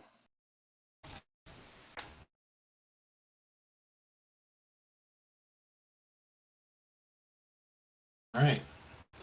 Well, in that case, pretty soon it starts getting a little later. Towards the time you were kind of told, you weren't given like an exact hour. You were just told after dark. But eventually that time does come. So you guys start heading out, following the directions that you were given over towards the Maple Ward. Heading over there are, as you're kind of noticing here in the Westerwood, the patrols have died down a little bit, but that's also because there's significantly less civilian activity out. The main road's kind of a different, I mean, obviously you're going to see people out there at all times, just traveling through the city, heading home from places, but in the off streets that you kind of can peek down as you keep walking, significantly less outside. It's not like a formal curfew or anything like that is in place, but you get the sense it's probably best if the inhabitants of everywhere but the Imperial Ward go to their homes early enough and not get caught out or suspected of any. Pretty soon, you're able to make your way into the Maple Ward. It seems like an older part of the city, a lot more wooden buildings of a bit sturdier construction, more elvish flair to them than the Westerwood, perhaps. Seems like this is probably like an older section. But following the directions you're given, you eventually come to a large grass clearing, a small raised hill, and a very large tree in the middle of it with what looks to be this stone shrine planted in front of this tree. And around, in kind of a cross or X pattern, there are 4 large standing stones in each kind of corner of this, surrounding the shrine. But as you get a little bit closer, you are able to see under the tree over by the shrine is a figure wearing a hood at the moment.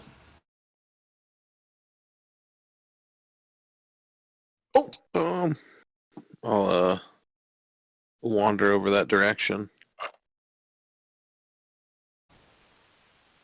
Eventually kind of like turns his head a little bit as he notices you, but doesn't full on look at you yet. You Lawrence? Yeah, are you the guy that's looking for Harding? Yeah. Can I ask why exactly? He's in a bit of hiding right now. Oh, just some friends from out of town said that if I was ever in town to look him up. Okay, what kind of business exactly? Well, a little bit of this and that, you know. The usual kind of miscellaneous business that one can get into. Roll persuasion check. Right.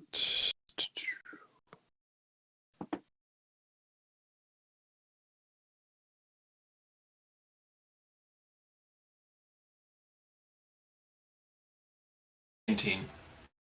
Okay. Just kind of looks you over a little bit.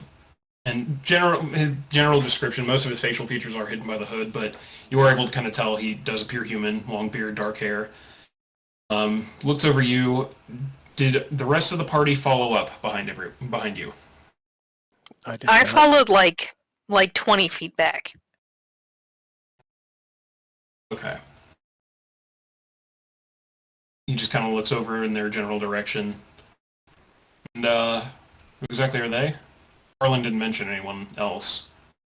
Oh, yeah, they're just associates of mine. The big one's my bodyguard, and the other ones are just people that work with me.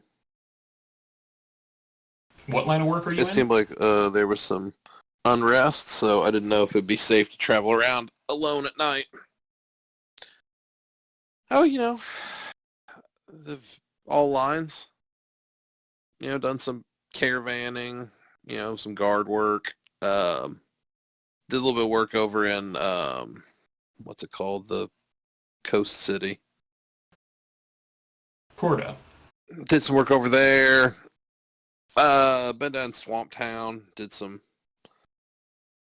shit there. Hilltown. Been all over the place. Kind of a jack of all trades, as it were. Yeah, Corda, that's the one. Okay. Well, Harding's nearby, so... How about you? Cool. I dabble in a lot of different things. Harding! Just kind of hollers out, rings out in the courtyard a little bit. And then you start hearing footfalls. Multiple footfalls. I'm starting to suspect. In particular, you hear two very large armored footfalls. As from around the backsides of the two standing stones, you see what looks to be about 10 Imperial guards. More importantly, 2 Imperial light blades in their massive armor. Willem, what's the code word? Damn it, he's not here. And that is where we're going to go ahead and take a break real quick. Alrighty. Knock, knock, Tez. Oh, Well, nice. with the little cliffhanger, we'll go ahead and have you guys go take a break. I'm going to use the bathroom and finish up this map that I was working on. So, Cool. That I'll sounds be good. back here in 5 minutes. myself.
back. Back. Joe, you watch Critical Role, don't you? I do. Did you watch the last episode? Please I don't. did.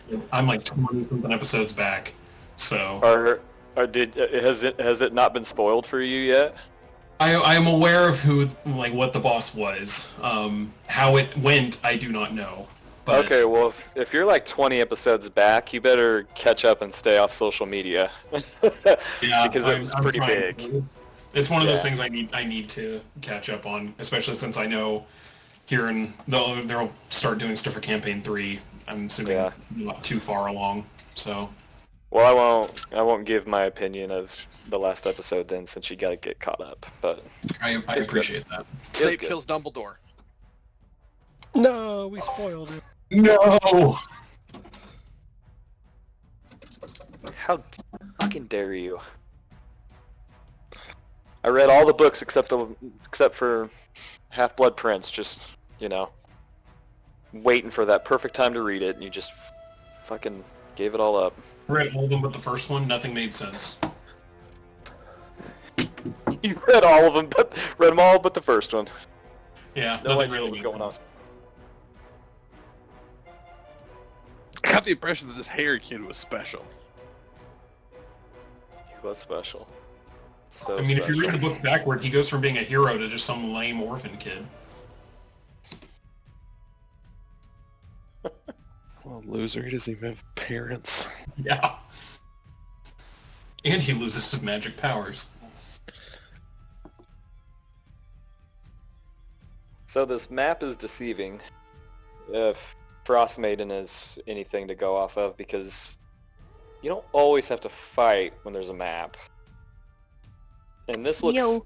intimidating Well, you guys are pretty As fucking a- screwed at this point. as a player. Tez is just waiting for the word. Hopefully he remembers it. So it's like 2 dudes in armor and like 3... A bunch of 2 light blades and 10 Imperial Guard. Those fucking Imperial Guard don't bother me a bit. That's it? Fuck. Should have brought twice as many if you fucking turds that you were gonna get this done. Yeah, we didn't. We fought those light blades like 3 levels ago or something. Maybe they've had upgrades. We don't know. Yeah, that's true. Wait, actually, I wasn't there. Yeah, you weren't. Unless they I upgraded wasn't them there. to immortal. They're fucked. Yes, they're now immortal. Well, that's gonna be a problem. They can no longer die.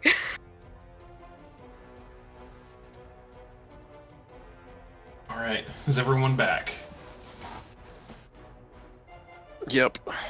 Yup. As soon as he yelled Harding, I activated Armor of Shadows. Fair enough. I'll allow that. I'll allow that. Just because it's, for you, near instinctive at this point. Yeah. But yeah, as soon as he yells Harding, he makes a couple steps away, and you hear just the clomping of giant armored behemoths and multiple guards. So, Oh, shit. by order of the Emperor, you are hereby placed under arrest for harboring conspiracists and Who? committing treason. What trees Lay are down we your committing? arms. Is this the dude that I'm standing in front of saying this? Yeah, he's backed up a little Lawrence? bit now. He's closer to the line, but Lawrence is the one saying that as these guys are getting closer. Mother, if you think slowly backing away is going to be far enough, you are sorely fucking mistaken, my friend. Are you resisting? Are you resisting? Well, I think that is the perfect time to go ahead Yeah. and roll in. Yeah, Woohoo! because if my initial's high enough, as he said, "Are you resisting?" I'm going to shoot him in the face. Define resisting. No. It's time to fight. Knock knock. Okay. Motherfuckers. Why did it just roll it again? I have advantage on. I didn't even need to roll as high as it goes. I do have advantage because I'm a Leonin and I get Feral Instinct. Ooh. Corey, is I don't know why this... mine rolled twice. Oh, did yours? Yeah, mine did. I don't know why.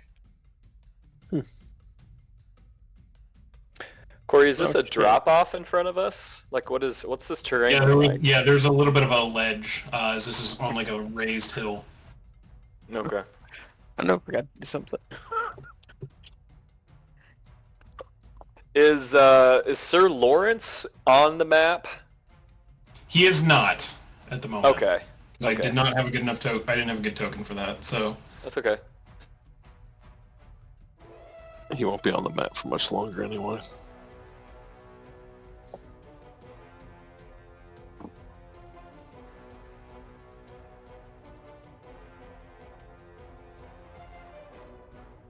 And because I didn't have the character sheet done for that one.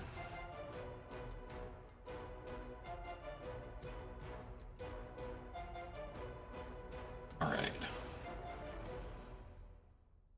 Finn, he is just above you in initiative order. Fucker. Plus, yeah, plus 3. Go. Alright. Reorder a little bit. Okay. It's top of the round then. Garuk, what are you doing?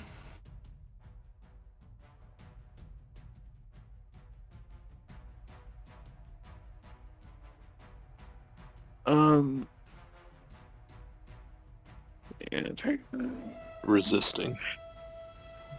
I don't want to resist. And take out my daggers and, go after Sir Lawrence. Okay, you run up on him. Go ahead and roll your attack.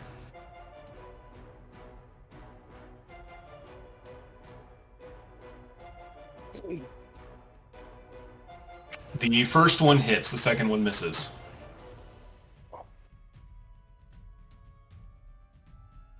Okay. Alright, going in for the 2 dagger strikes. The first one manages to get a good gash across one of his arms and into his shoulder a little bit. The second one, he dodges out of the way, backs up hissing. Oh, resistance it is then.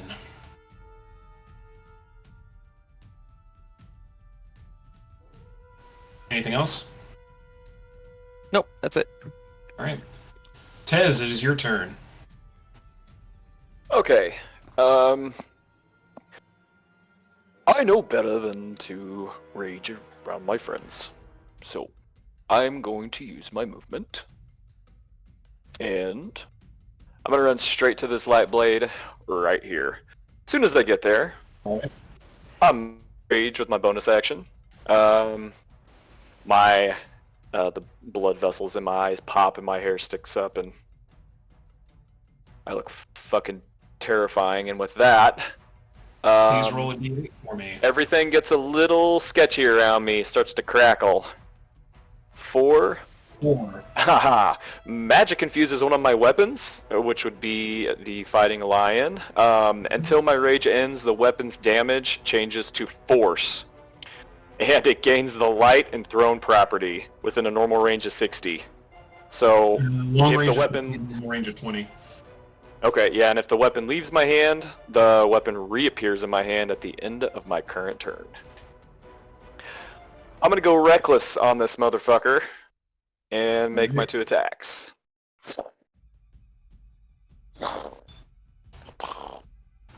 17 and 20. Pretty sure one of those hits.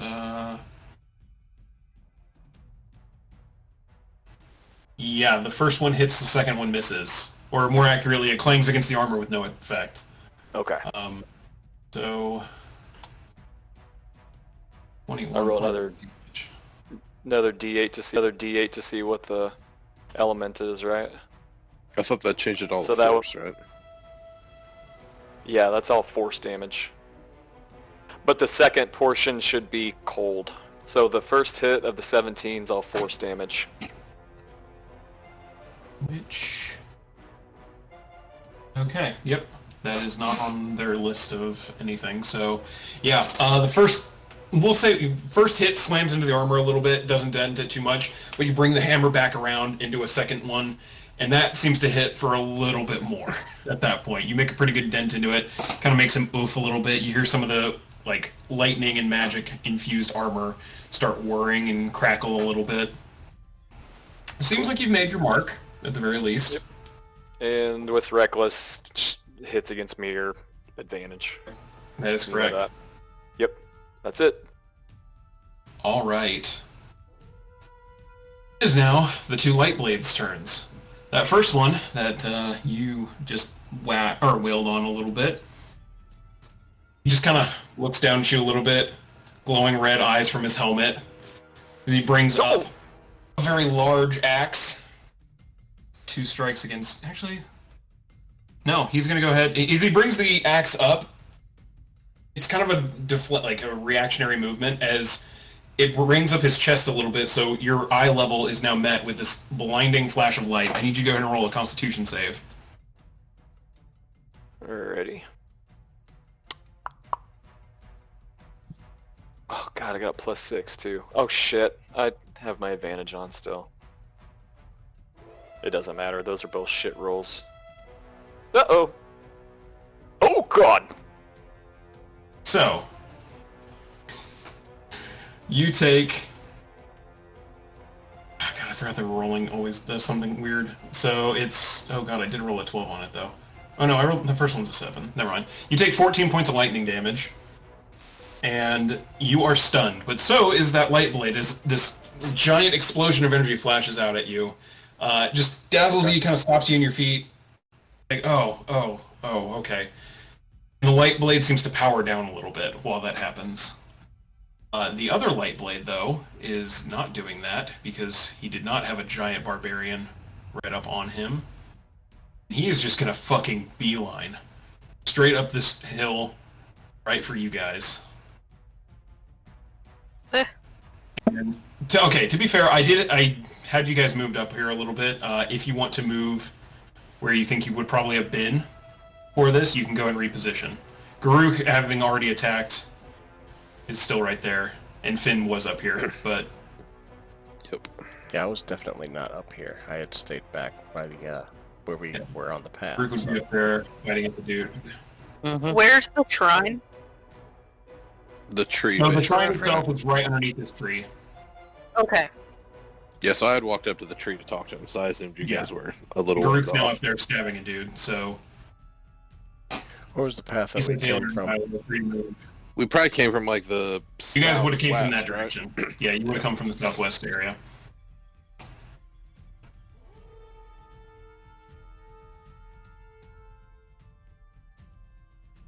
I was hanging out like right there. Alright. So, he's going to run up then, and immediately seeing someone attacking the figure that was leading them, and also then Finn. We'll say... Alright, Garuk it is. From right behind you, Garuk, as he steps over, is going to immediately bring down an axe in 2 strikes. Shit. Oh, I'm rolling good. Oh, that's not good. Oh, I'm assuming both of those hit. Ugh. yes, they both do. Alright, first one's 24 points of damage. Second is... Okay, so 11, 22... Oh god, that's a nightmare. 26 slashing and... So 16 points of fire on the second one. So quite a bit of damage. Ow. Yeah. Giant hulking behemoth.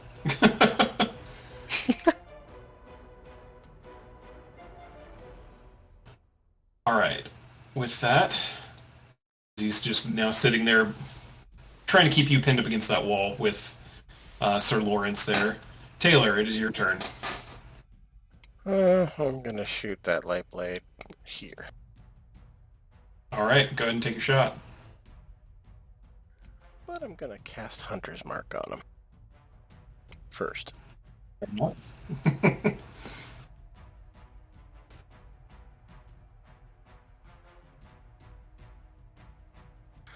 been a while since I've done anything. Where's my... There it is.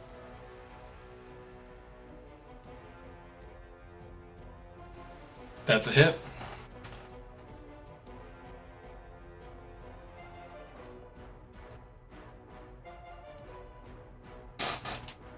Ugh.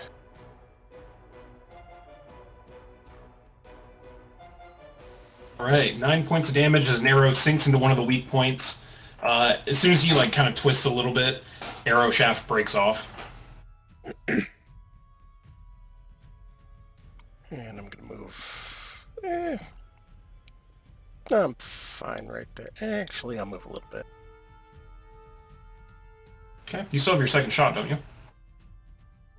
Oh, that's right. I do get multiple shots. I forgot about that. It's been a while. Yeah, that's fair. That is also a hit.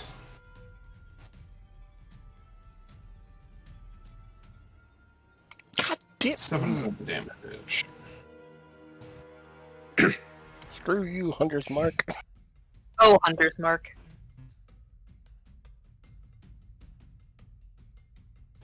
Alright, another arrow into a weak point snaps off pretty quickly as he just kind of keeps moving. You've already moved, so is that your turn? Yeah, I haven't moved yet, but yeah, I'll move now. Okay, go ahead.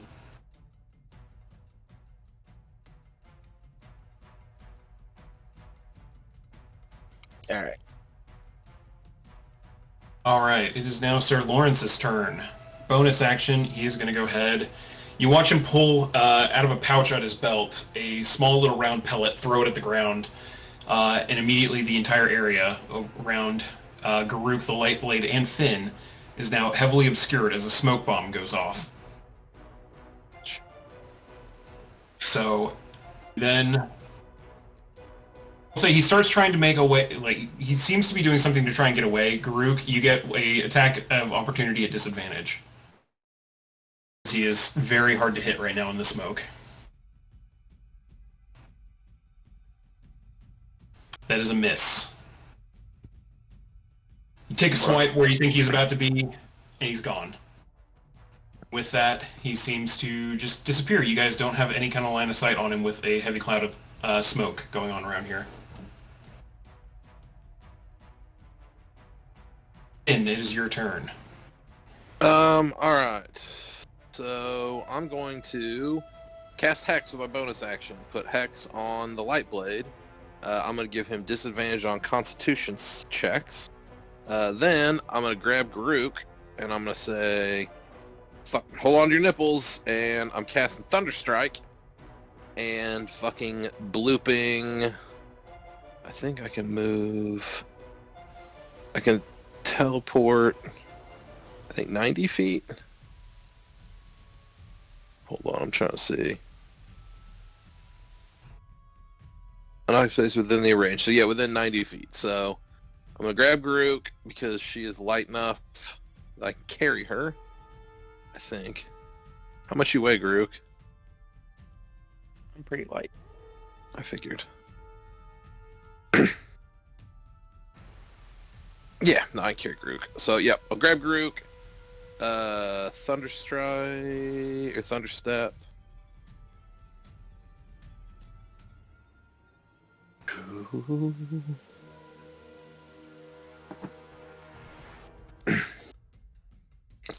Alright, so 15 Constitution save for him with disadvantage because I cast Hex. Is it And Hex on checks It or takes 26 thunder damage. Hex only affects checks and saves, right? Shit, I don't know. Hold on.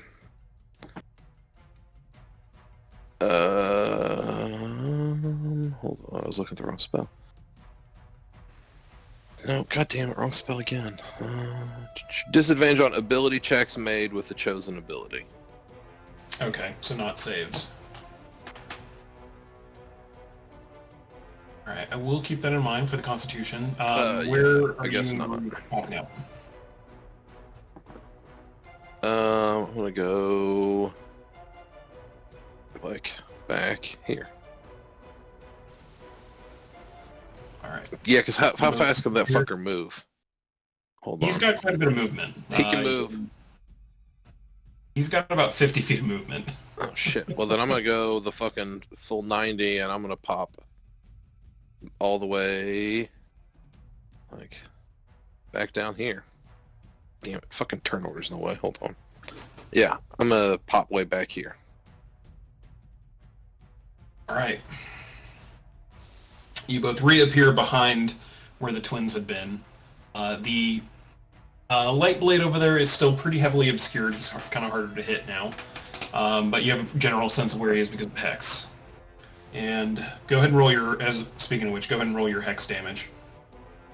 Oh yeah, because that spell counts as a hit, right? Mm-hmm. Actually, hold on. Let's see. I don't remember if it's on, you have to roll for it, or if it's just anything. This is I do an extra 1d6 necrotic damage to the target whenever I hit with an attack. You know, I'll roll that was an attack. Probably the most conventional sense. Hex gets cast as a higher level spell, doesn't it? Yes, that just means I leave it on for longer. Oh, okay. Oh, I forgot that was like the one downside. It doesn't give you extra damage. Nope. But, like I said, it sticks around forever, so I can keep That's it for true. 8 hours. 26, 32 points of damage. And Right. if Lawrence was within 10 feet, he had the same thing. But I'm assuming he was farther than 10 feet away. He was not within 10 feet. Because he's a bitch. Yeah, he noped out of there. Alright. So, yeah, that's probably everything for you, right? Yeah, and I don't really have any... I mean, I guess I technically have movement, but I don't need it because I teleported 90 feet away. Yep, true. Alright. In case, Tyler, it's your turn. There's a giant smoke cloud up the hill a little bit up from you, but you're fairly aware that there's a light blade there. Oh, and inside of the storm cloud, you just heard like a giant fucking thunderclap. Yeah. And then off All to right, noted. Tez looks like he's not doing great against a light blade and a couple of guards. Yeah. I'm gonna run down here, and I'm gonna cast Heat Metal on Oh, the light blade. this guy's armor. All right, go ahead and pop the spell up because I need to see the particulars of that. I'm trying.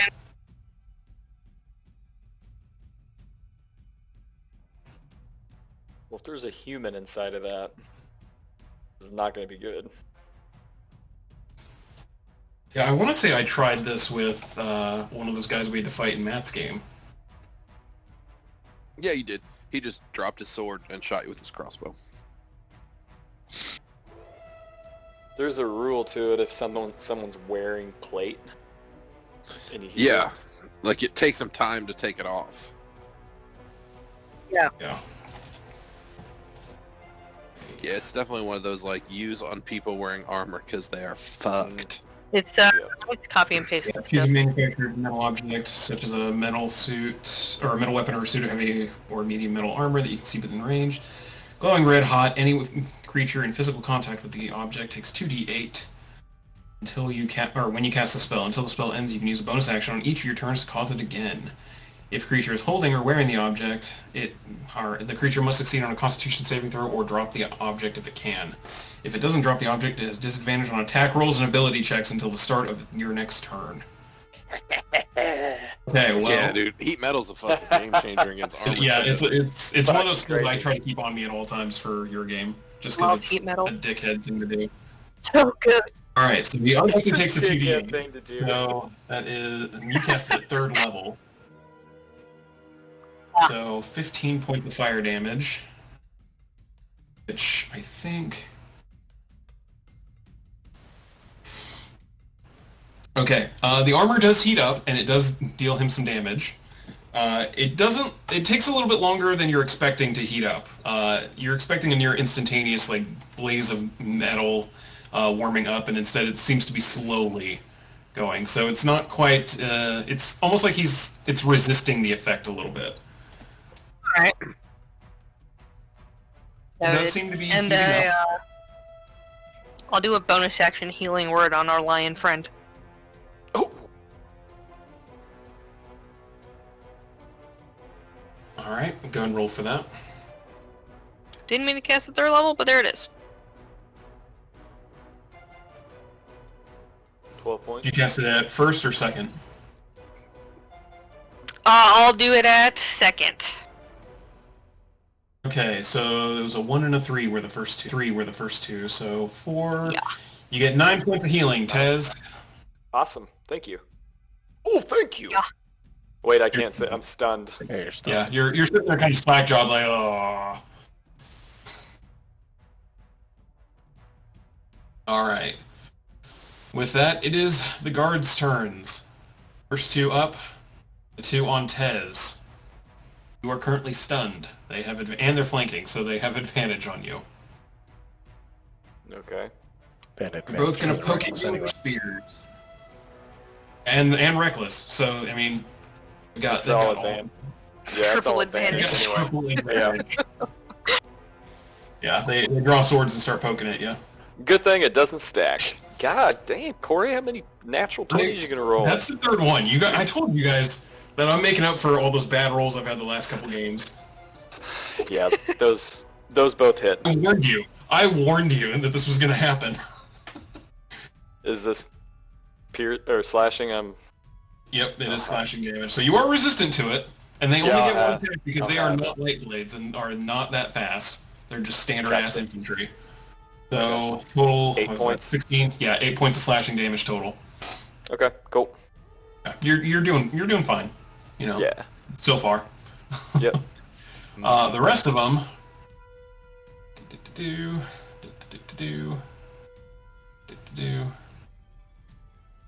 Oh.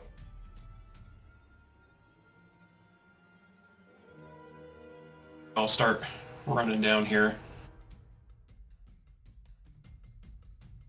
Alright, Garuk, it is your turn. You were teleported slightly against your will, but not that badly, after Lawrence got away and the light blade kind of carved a new asshole into you. What would you like to do?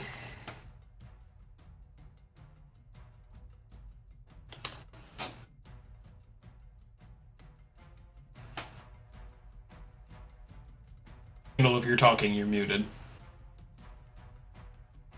Like, go help Tez, dude. Or do that.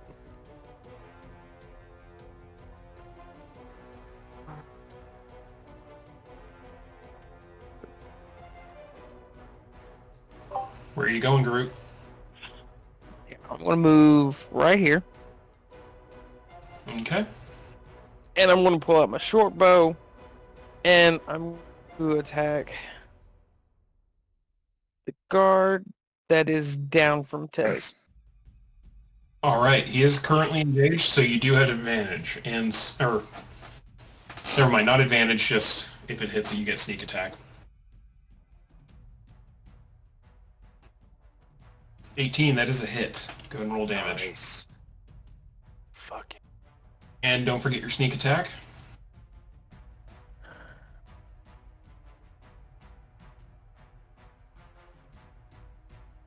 It should be higher than 2d6, isn't it? No, it's 2d6. Seems low for 7th level rogue. Yeah, for a 7th level Should- rogue, that doesn't seem You should be low. through. It should be 3d6 at 7th level. Whatever. No, it should be 46. I was gonna say. Oh, At 7th level, you should be at 46, because it goes up every 2 levels. okay. I will change that.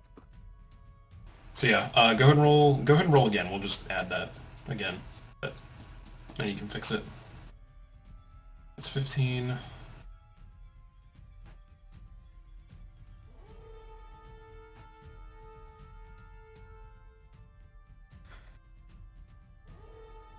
All right, 22 points of damage total.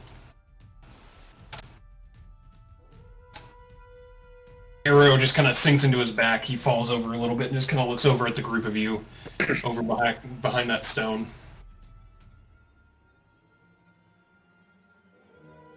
Anything else?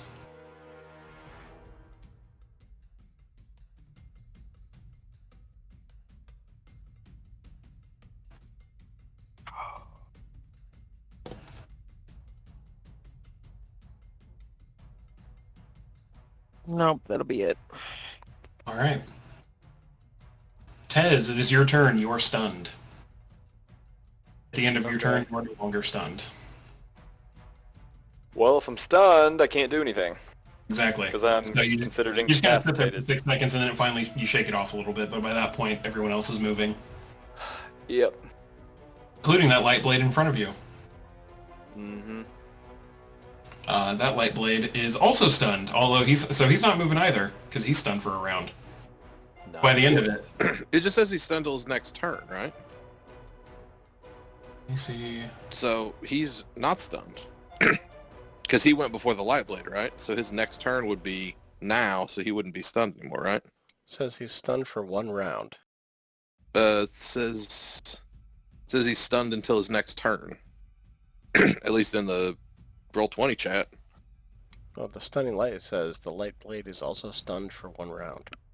Yeah, the light blade is, but it says Tez is stunned until his next turn. It's supposed to be until the end of his, like, stuns wear off at the end of the round, or the end of that person's turn.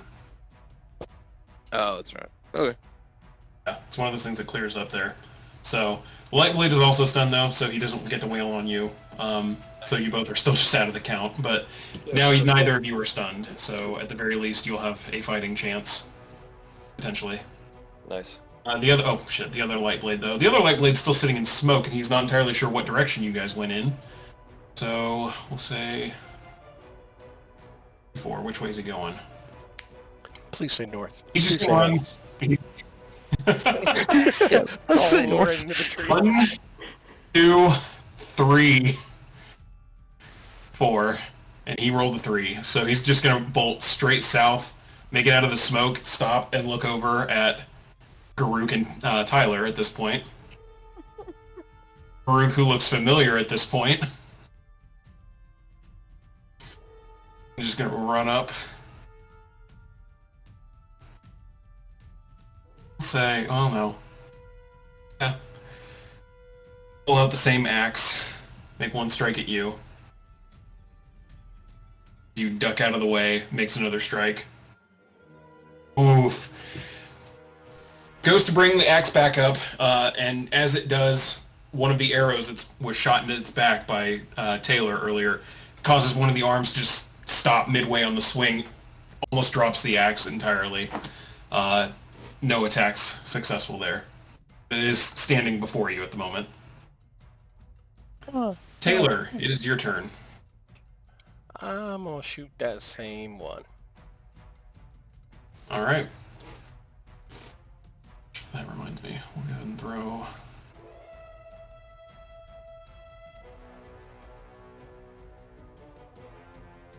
First one hits, second one does. I swear to God, if it rolls another 1. Oh, good.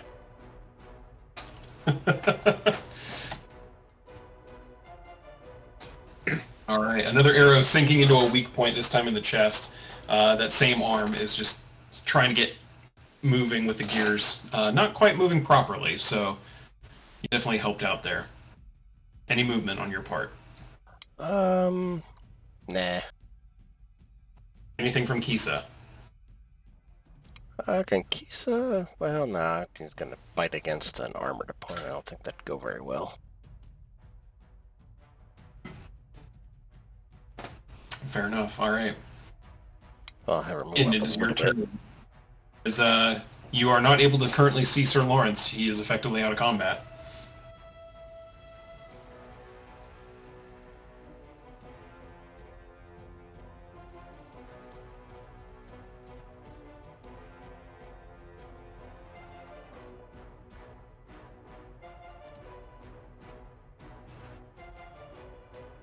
And what you doing? Ben, we can't hear you.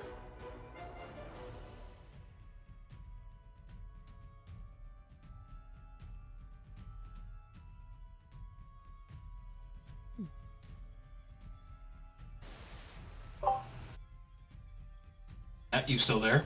Oh shit, this is Matt. me. Alright. I did not realize it was my turn. Shit, sorry about that. I will shoot one of these guys.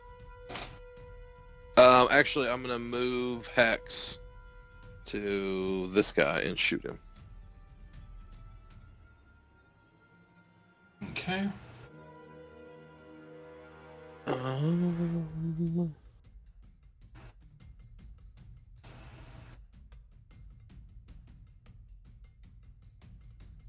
Oh, fuck. Both of those miss. Yep. 2 shots going off into the wild. You're still a little shaken up from watching the light blade run up on you like that and having to bolt out of there so quick.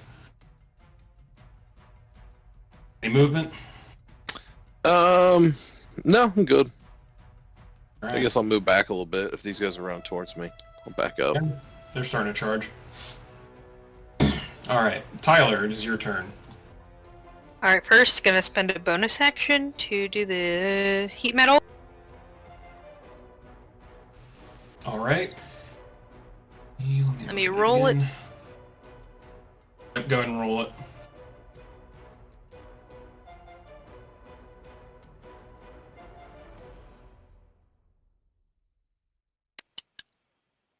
And then I'm gonna do a primal savagery on the one in front of me.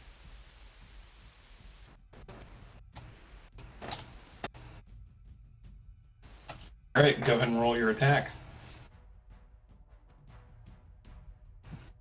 That just barely misses. Your strike scrapes off of the armor, doesn't seem to have made quite the impact you were hoping.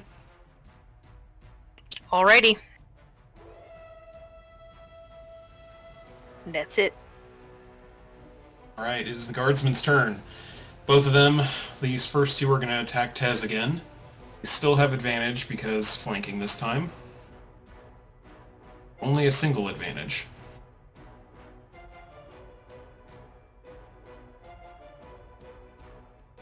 Rolls.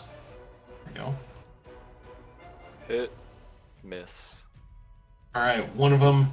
This time you're able to react, and you're able to just kind of knock one of the swords away with the fighting lion as the other one strikes into your back. For 6 points of damage, reduced to 3. Yep. These others are going to start running over towards the group. For one of them. One of them is going to up over with you. Take another strike as well, flanking with the light blade. So you are just full-on surrounded at this point.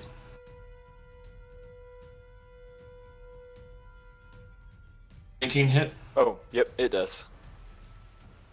3 points reduced to, we'll say 1. So, I'll round down. Okay. 1 point of slashing damage. Oh, And the rest of them, it's it's a mosquito bite. yeah, you're not feeling too much from them. It's the light blade that hit more than that. Yeah. Alright. Garuk, it is your turn. You see some guards off to your left starting to run towards you guys as the light blade in front of you tried to take some swings at you earlier. What would you like to do now? I'm actually going to attack the light blade with both of my daggers of venom. Alright. Hopefully killing them.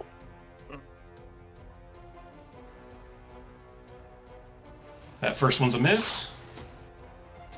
Second one is a hit, and it is technically engaged with you and with Tyler, since Tyler attacked it. So go ahead and roll sneak attack.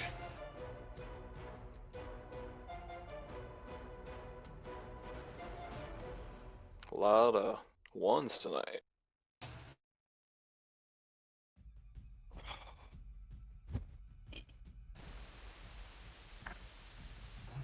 Four.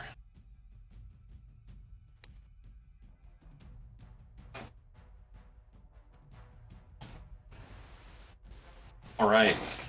First dagger scrapes across the armor, no effect, but you do manage to find one of the weak points that Taylor has been nailing with arrows, and you just jam the dagger right into there.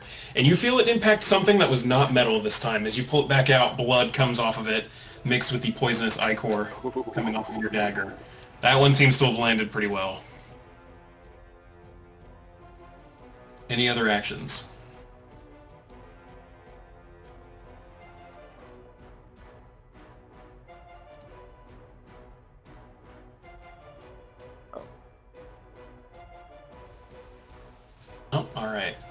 Ez, you are currently surrounded. What would you like to do? Oh, you're doing good, Garuk. I'm not going to move from where I am, but I'm going to turn, and I'm going to heave the Fighting Lion at this one down here. And that's just a regular attack, right? It's within 60 yeah. feet, so it has a thrown property. Well, it's normal Cool. range of 20 feet, long range of 60, so it'd be a disadvantage. Oh, is that what that is? With normal range? Oh, I see. Yeah. Well, Normal shit. range is your standard attack, and then 60's your long range. Like, you can make a Hail Mary shot, but... Yeah, I don't want to do that. Okay, fuck it. I'm gonna stay here on this light blade. Oh, never mind, Garuk. And I'm gonna make two regular hits because I don't really want to be at disadvantage on attacks with 4 people around me. So, whoop. Yeah, except you're pretty much already hemmed up, so... Yep. Yeah, you need to start leaning low with it. That first one hits. Okay. So it's 11 points of force damage, and it's going to be 4 points of more force damage. Hoping for that fucking lightning damage. 15 points And- total. I will use my bonus action to... It's getting way more Tiberius than I wanted. I'll do a daunting roar, and I will get into this Lightblade's face and fucking just bellow the biggest possible roar. I'll save everyone's ears with a role-playing roar right into his face. And he needs to make a DC 14 Constitution check. Constitution, alright. Check or save? This would be a... Oh shit, I'm sorry, I'm so sorry. Succeed on a wisdom save. The DC is... Wisdom save. Okay. Yeah, the DC is where the Constitution modifier pops in.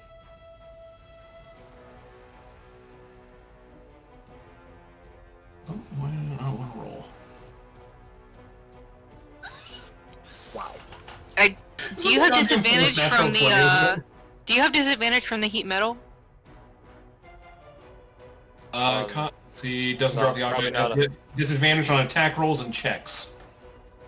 Yeah, not Aha. saves. Gotcha. Damn. That's part of why I was wanting to specify. So True. otherwise that would have been Well, it was menacing, anyway. Just not menacing enough. I mean, it rattled. Is it? Oh, just shit! one or- Creatures Yeah. of choice within 10 feet! So it's all So, 3 yeah. of those dudes, too. Fuck yeah! Damn. Maybe that's 4 dudes, because this Oh. one right here gets hit too. Okay, well then I just screamed at the sky. That 5th one's just out of range since it's 10 feet. I'm looking to scare the fuck out of these guys. Okay, wisdom, so I need to do 4 of them. Nope, oh, hold on. Ignore that advantage. They do not have that.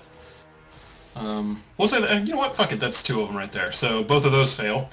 Number 3 and number 4. Okay, so all 4 of them fail. Nice. They're scared shitless of me. They are frightened of you. They have to... Alright, so yeah, they gotta run the fuck away from you. Okay, that's Yeah. good to know. So yeah, you holler at this fucking light blade expecting it to work on him. He doesn't seem to fucking move. Just, in general, just no movement there at all. No! The other ones around you are immediately drop their fucking swords and are like, oh fuck, oh fuck. Well, that doesn't surprise me. It is the light blade's turn. That first one up against you does have disadvantage because he is currently clad in heating armor. Ooh, yeah, baby. So, he's going to go ahead and try and take a swing at you, though, with his light-bladed axe. God damn! I mean, Holy shit. that's a hit. Whew. I just have the slashing damage, right? Not the fire damage. God damn! Oh my god. Oh, nights like this, I mean, just Corey, to where point I out- started... Nights like this, where I started GM rolling in my game. Yeah. This is just going to illustrate, though, that I will 100% roll shit next week on the Zap game. This is why. Well, I also killed one of your player characters, so I mean, maybe you owe me. To be fair, I was playing a non-tank class as a melee tank, so I had it coming. Yeah. Okay, so I have this first slashing damage, but I keep all the fire damage, right? Yeah, the fire damage does keep. Alright. So 20 points of damage total on the first strike. I rolled shit on the damage on the second one. 7 points of damage on the second one. So 27 total. Okay. Okay, cool. I look like I could be better. I imagine. And the other one does not have disadvantage because he is not in a giant flaming suit of metal at the moment. He did not like that attack that came from Garuk earlier. But since his axe is kind of damaged a little bit from earlier, he's going to go ahead and drop that, pull out the sword. Go for that.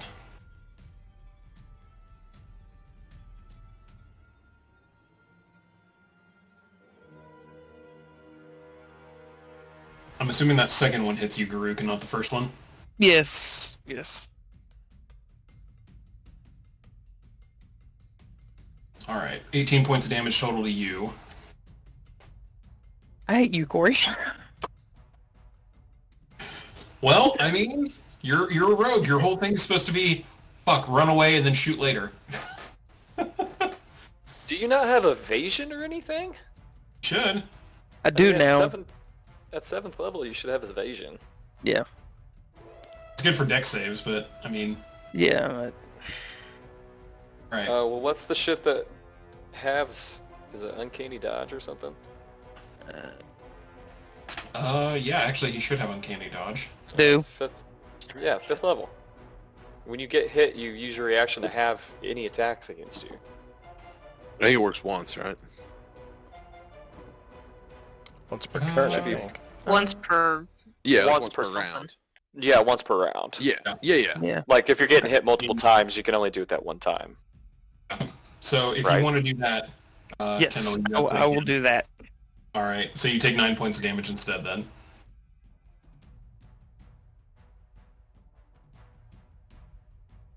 Okay. Alright, Taylor, it is your turn.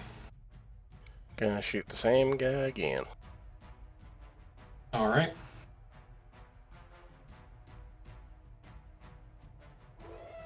That's a hit. I'm assuming the first one missed, though, right? Yes.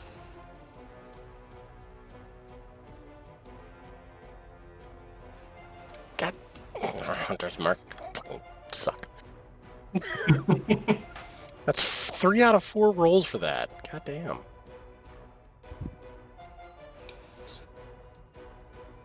Right. Another arrow sinks in. It's worrying a little. The armor doesn't seem to be moving as quickly as it had been before. It's taken some beatings.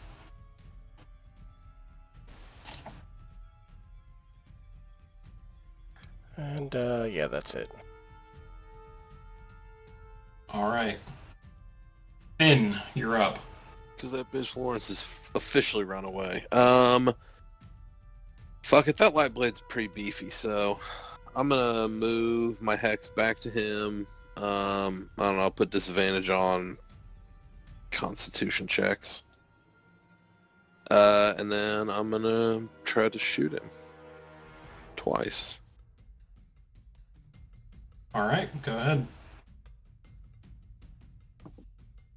Both miss. They seem to be glancing off the arrow a little bit. Jesus. And let me see if I'm gonna move. Hang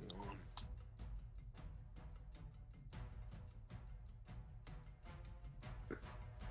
No, I'm gonna stay right where I am.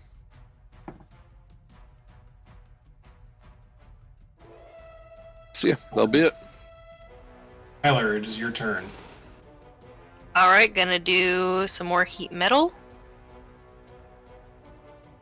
Alright, go and roll.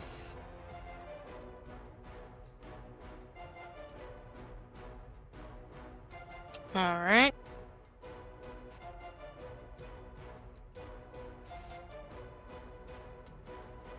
And then Cure Wounds on Garuk here.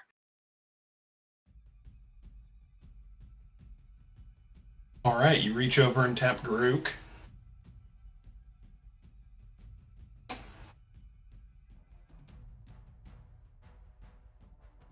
Nine points of healing there, Garuk.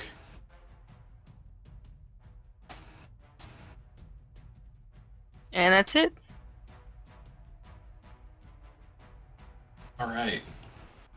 It's now the Guardsman's turn. Those 4 that are absolutely terrified of Tez, run the fuck away from Tez and start heading over towards someone they're not absolutely bonkers terrified of. Oh, he get an attack opportunity on at least one of those, right? He gets a... Yeah, I think... Yeah, because it's one reaction. Pick one, Tez. Yeah, you only make an once. attack.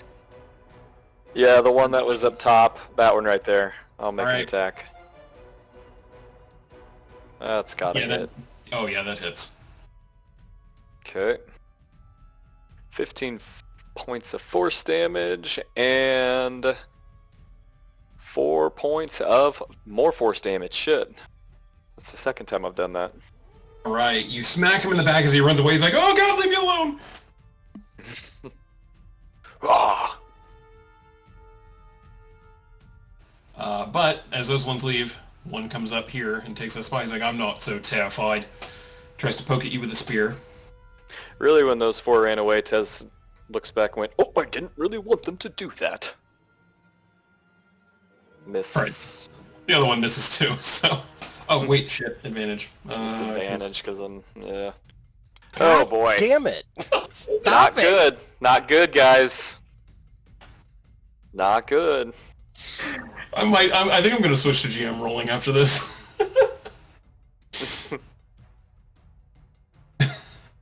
Don't feel bad. I'm down. No, I'm not. I'm having that. I'm having that, right?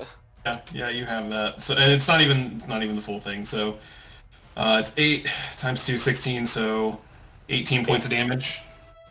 Half, so back to 9. Okay, I'm alive. I hate how their fucking roll is every time. The rest of them. So one of them is going to come over here. We're at Taylor. These ones are going to start running towards you, Finn. Perfect. One's going to go for Taylor, and this one's going to go for...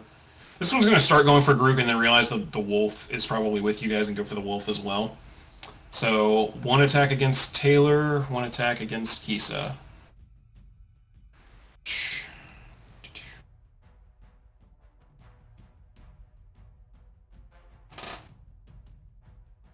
So that first one's against you, Taylor. 20? Yeah, that hits. Alright. 8 points of slashing damage to you. Kisa dodges out of the way of a attack.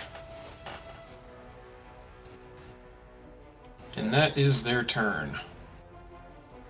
Top of the round, Garuk, it is your turn. Yeah, I'm going to attack the Nightblade that's in front of me. Again. Okay. Go ahead and roll to attack.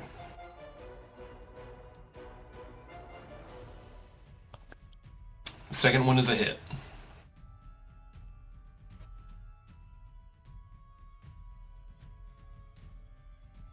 Alright, 16 points of damage.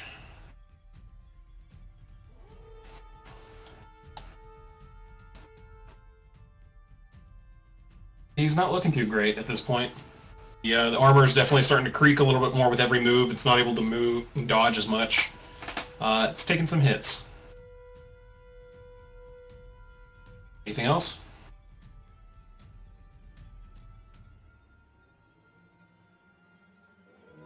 I'm actually going to back off from him this time. Okay. And go straight up. Right there. Okay, he is going to get a attack of opportunity on you. Yeah. Let's see. Can you use your bonus action to disengage, though? 2 attacks. Oh, it is 2 attacks, yep. Yep. Does a 15 hit you? No, it does not. Okay. I didn't think it did. Makes a strike with the sword as you start backing up out of there, but you manage to get away unscathed.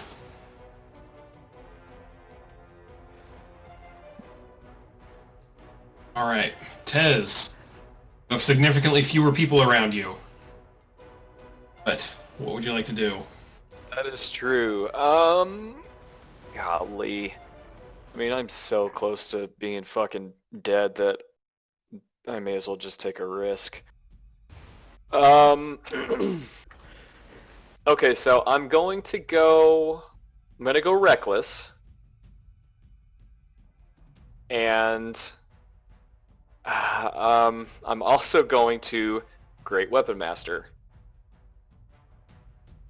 So Okay. I'll have advantage, but I'm really just going for big hits here. And I'm Okay. going at the light blade.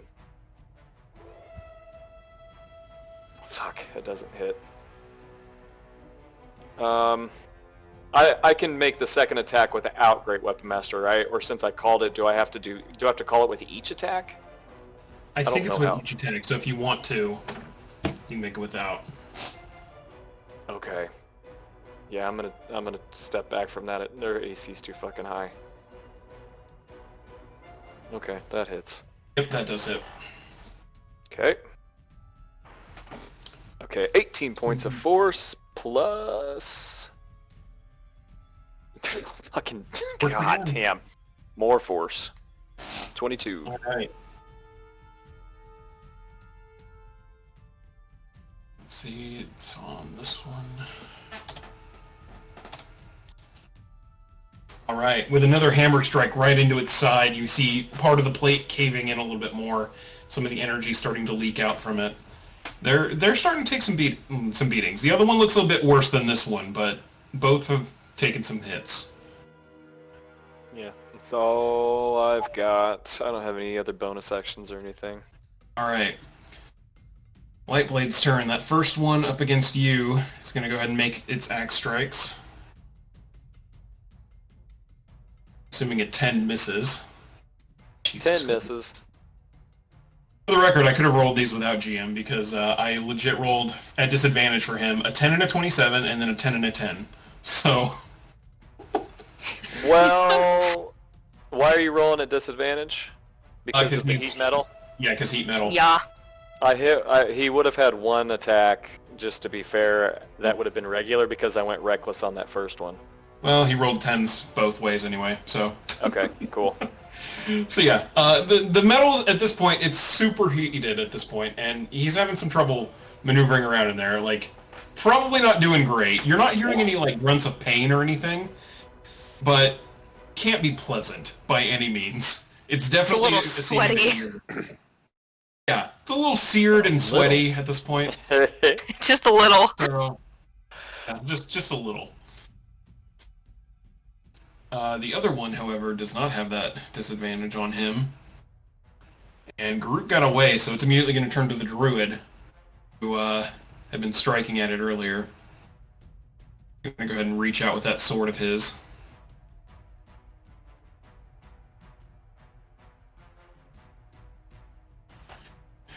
Does a 15 hit? Let's see. Yep. Sure Okay, does. well, the first strike hits and the second one does not, because I'm assuming a natural one misses everything, so you take... I would hope so. Jesus, 8 points of damage, 6 slashing, 2 fire. God, that was a shit roll. As the sword comes across, it's kind of a glancing blow at this point. This one's taking a huge beating, so it's not doing too great. Right. Alright. Taylor, it is your turn. Quick question. Is Hunter's Mark concentration? Yes it is. Okay, then I took damage, so wouldn't I have to have made a con save? Constitution, yeah, con save. Oh yeah, let me You make took- one real quick too. Oh yeah, I think I'm okay.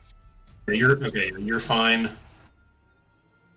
Then yeah, same DC for you, Tyler. It's going to be 10. You took under. Okay. No!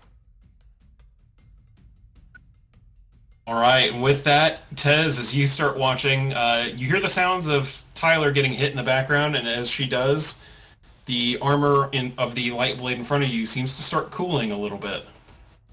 Oh, that's not good. Okay, I'm gonna look at this guy and say, "You're really trying to hit my wolf?" And then I'm going to use my bonus action for face step. Nice. Hey. And appear here. And shoot this sumbitch in the back of the head twice.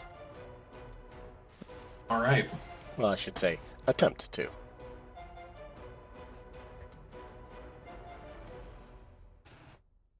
And first one hits.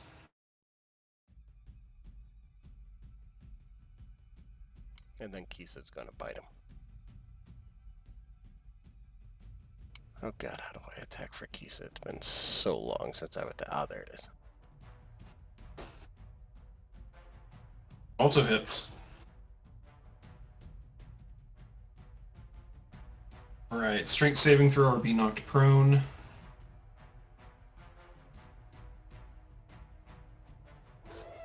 All right. Kisa immediately lunges as you sink an arrow into him, and you watch as he gets knocked to the ground. Nice. He's currently prone. What's the other effect on him? That would be the Hex, if I remember, Oh, which I think nice. that moved, so... Thank you for reminding me. There we go. And, yeah, just gonna move it a little bit more. Oops, sorry. Alright. And it is your turn. Alright, well, these dudes are getting close. So I'm gonna run my full movement, which is, I think, right there.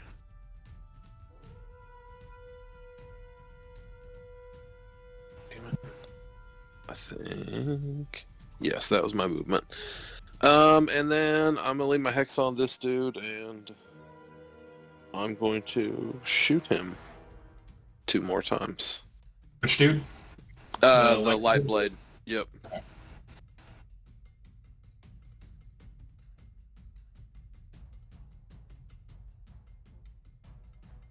damn it, did one of them get him? The second one hits. 10 damage. Alright. Blast of green and a little bit tinged with black from the necrotic damage as it blasts into it, making another dent. He is not looking great at all at this point.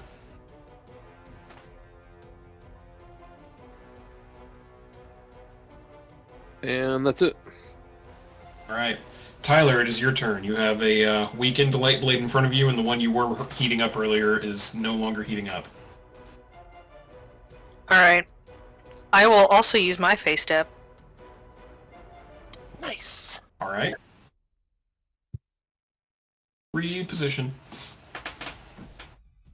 I'll go right here, and I'm gonna go ahead and call lightning. Oh shit, okay. Put that in the chat. Because that's gonna get messy real quick. Good. It's my last 3rd level spell. And this one is gonna be... It's gonna be centered... Let's see where it's gonna be centered. Like... right here. Alright? That's like where the center of the cloud is, but I'm gonna have them strike, Okay. So it gets all of them. right there, but I'm... Just kind of... Yeah, that's the center of the cloud, and I'm gonna have it... First lightning strike gonna be right between these 2 guys. Yep, so it'll hit both of them.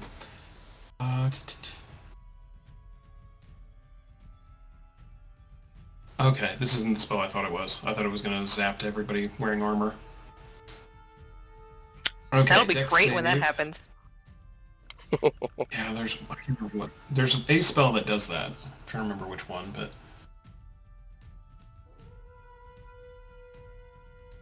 And.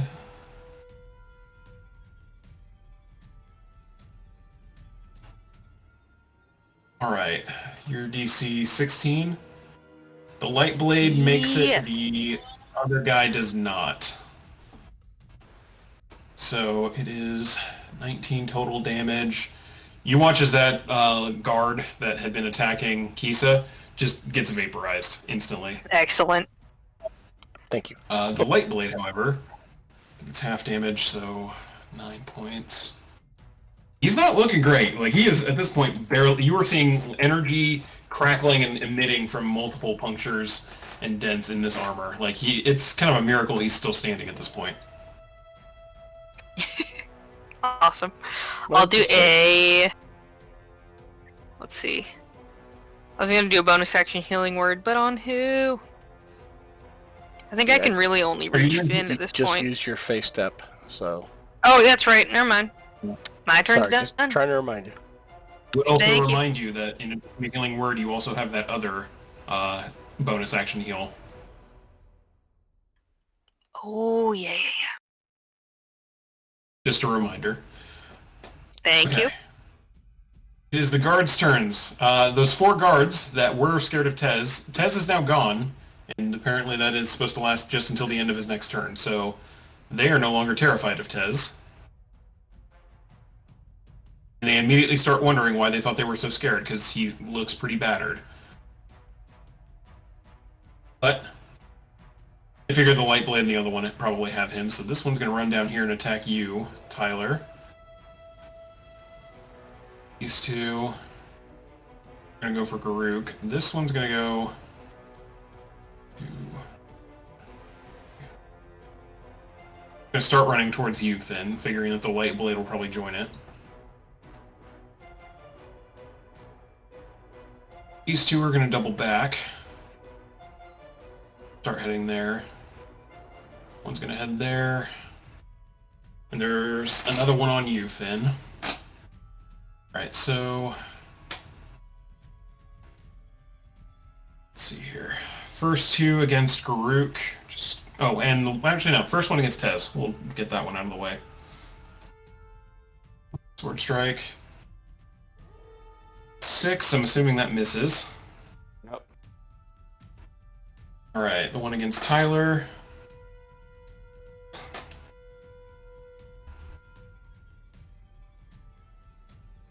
I'm assuming a 12 misses you, Tyler. Yep. Alright, 2 against Garuk. Natural 1 and a 13. Betting both of those miss. Yes. God, my rolls got shittier as soon as I switched to GM roll. I didn't even need to do this. And the one against Finn. 9. No, misses. Yep. Alright. That is all their go. Garuk, it is your... That is all their go. Garuk, it is your turn. You have 2 guards right in front of you and a light blade that's trying to figure out what direction he wants to go.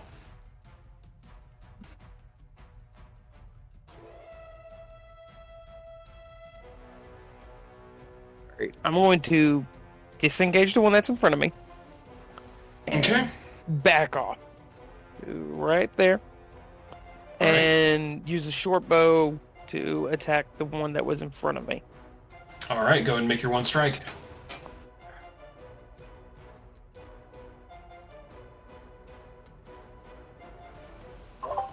That is a miss. As you back off there, getting enough room, pulling out the short bow, take your shot, he pulls up the shield and just blocks the arrow.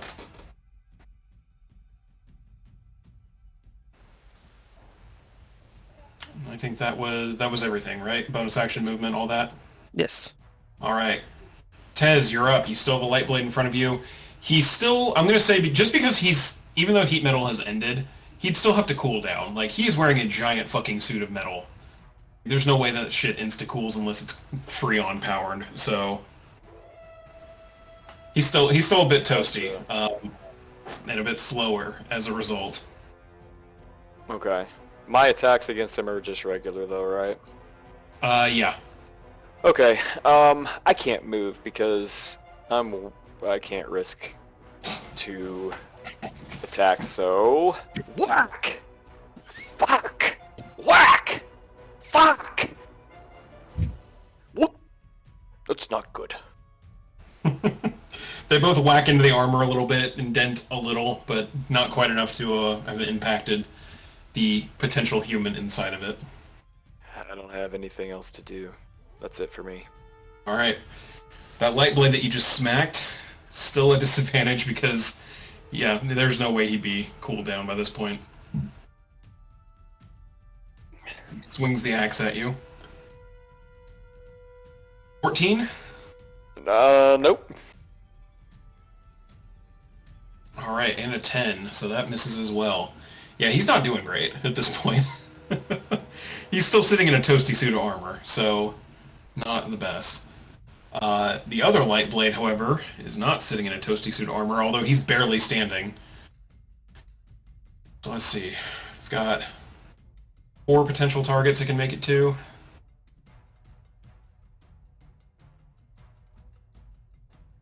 Alright. Tyler, it's going to come just barreling at you like a freight train. Barely standing, but it's going to charge with that sword of it. It has. Alright. 18? Yeah. And 13. No. Alright, that attack is going to be 10 points of slashing damage, 7 points of fire. 9 of slashing? 10 points of slashing. Okay. And how 9 of many fire? So 17 total. 7. 7. Thank you. Alright, as it makes the one strike against you. Taylor, it is your turn. Making my con save.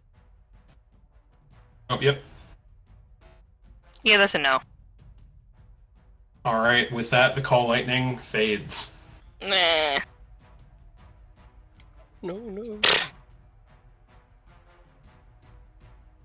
Alright, so I'm gonna shoot one arrow at each of these guys over here. Alright, do you want to move your hunter's mark? No. Because I have a different idea for my bonus action. Okay.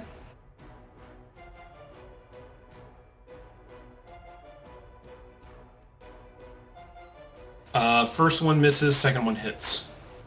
Okay, then this guy took the damage. Yep. Let's just verify. Yes, as a bonus action. Healing Spirit. I'm going to cast it right here. And I'm just within 60 feet. So basically every time he starts his turn in his spot where he's at, he gets a 1d6 health. Alright. As long as he stays there for the next 60 seconds.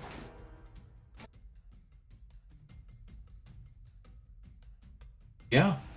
Okay. And I'm going to move up there. Go ahead. It's not when you... Oh, let me see. The spell ends says, first time on turn or starts its turn there. Yeah, first time on a turn or starts its turn there, so I'm assuming it happens when he starts his turn. I mean, it wouldn't make sense for it, like, as soon as you activate the effect, it would go into effect, I'd say. Go ahead and roll a d6. Okay. Just give him that health. It's better than nothing. I got a 3. 3, hold on, is it plus anything, or is it just the d6? I think it's just the d6 for right now. Yeah, it is. Okay. So yeah, Tez, you get a d6 or 3 points of healing as this green energy suddenly erupts around you. Nice. I'll take anything right now. All right. It says it And you lasts move back. Yeah, says it lasts a number. It can heal a number of times equal to +1 your 1 plus your spellcasting ability modifier, which I can't remember where that is. Healing Spirit's really That good. should be wisdom for you. So wisdom plus proficiency, probably 7 for you. I think so. So that means total of 8 times? Or is it just Yeah. did you already had the 1? And not added the 1. Because Okay, you guys so- should be at 3 for proficiency. So, Okay, so for the next 8 rounds, as long as he stays right there. Nice. You're welcome. Yeah. And yeah, that's my turn. Do you roll a d6 every time, or do I just get 3 every time? I'd probably wind up rolls a rolling d6 every time. Okay, cool. But that Yeah, you roll does it, remove yeah. my Hunter's Mark, because that's also concentration, so basically Hunter's Correct. Mark goes into default. Yep. Alright. Oh, I appreciate it. Finn, it is your turn as you have several guards bearing down on you and a light blade attacking Tyler over there.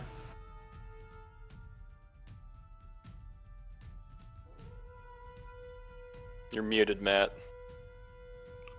Yep, I am. Cool. I'm gonna ignore these dudes because fuck them. I'm gonna leave my hex on the light blade and shoot twice.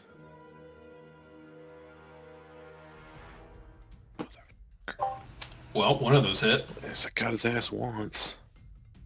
So 15 damage. How would you like to do this? Yes. Fucking Yes. right in the back of the fucking head. Alright.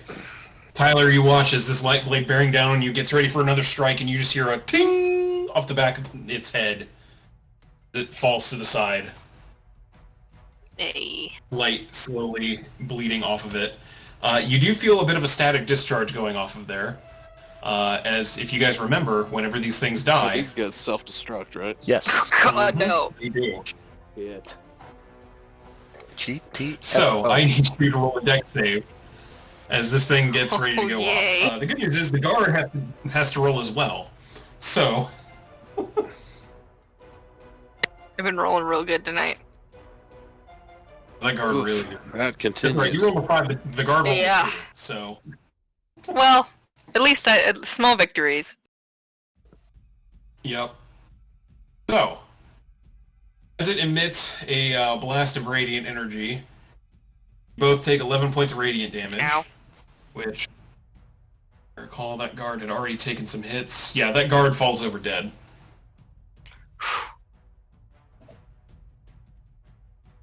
I get that. That one's mine. I got 2 for 1. Thanks, And Finn. almost claimed Tyler in the process. Almost. It's not my fault you're not quick.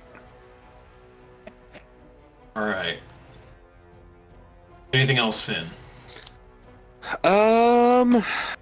Shit. No. No, I'm gonna stay. I'm gonna hold tight. Alright. Tyler, it is your turn now that you have a dead guard and a dead light blade right next to you. Awesome. Alright, give me 1 sec. Yes, please. All 3 of these dudes rush me so I can cast fucking Thunderstep again and blow them the fuck up. I am gonna come over to you. That's alright, I can grab you. Wait, maybe. Phrasing. You're probably about the same size as Grook, right? Maybe a little heavier, no offense. Yeah. Okay. And then I'm gonna do a Balm of the Summer Court on our lion friend over there. Which All right. means... Da-da-da-da-da. I'll give him 2d6.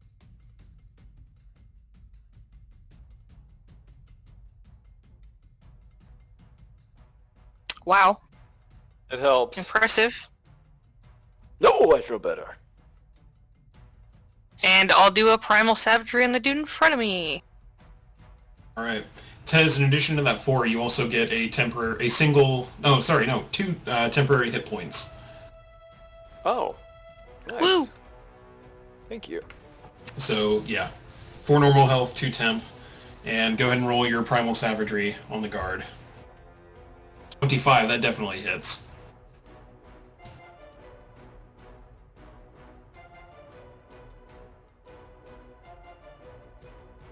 Nice. Alright. Lash out with your druidic rage there. It definitely makes contact, definitely hurts him. You see some blood leaking from a wound. Anything Cool. else? That's what I do. Alright. It's the guard's turn. One's going to move over here. They both attack you, Finn. That one that you just struck at, Tyler, is going to attack you.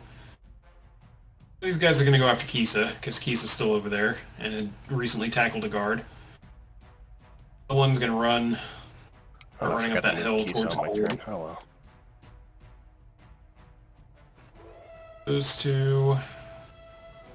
One's going to start towards you. The other one's going to start running towards Garuk again. And that one's going to poke Tez.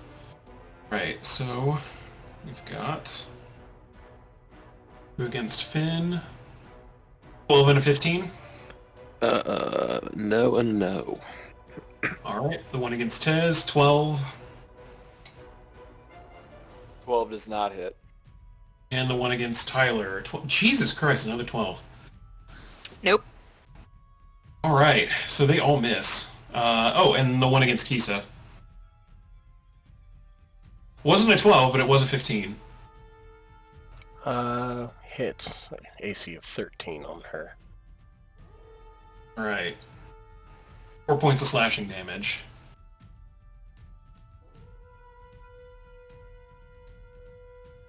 Alright. Alright, and that is their turn. Garuk, it is your turn. You have 2 other guards charging up the hill towards you. Okay. I'm going to turn around from them and run up the tree. Okay. And while I'm up there, I'm going to use my short bow and attack.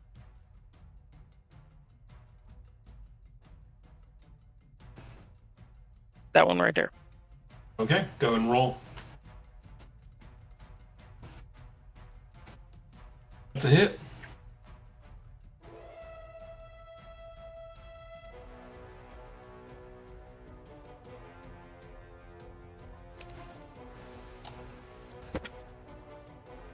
Alright. 8 points of piercing damage as an arrow sinks into him. Alright. And that'll be it. Alright. Tez, it is your turn. You're feeling a bit better. Oh, you get another d6. Already rolled it. It's another You 3. start- Oh, I get another 3 points. Yes. You are That's slowly getting wonderful. back in the game. I'm running. I'm running 15 feet catty corner. Alright, They're they welcome get to take 2 their attacks of hits. opportunity. That light blade's still at disadvantage. Because there's, just no human way it would be cooled off by this point. Light blade definitely fucking whiffs. That guard is going to make a strike as well. And I'm guessing a 7 misses. So you are free and clear to get out of there. Oh, wonderful. 15 feet away, I will throw my fighting lion as hard as I can at the light blade's head. Alright, go and roll your attack. 27 definitely hits. And that will be lightning damage, motherfucker. 2 points of lightning damage on the 14 points of Right. force damage. And the weapon appears right back in my hand, and I toss that motherfucker again. You're a bitch! There you go. Go ahead and roll damage.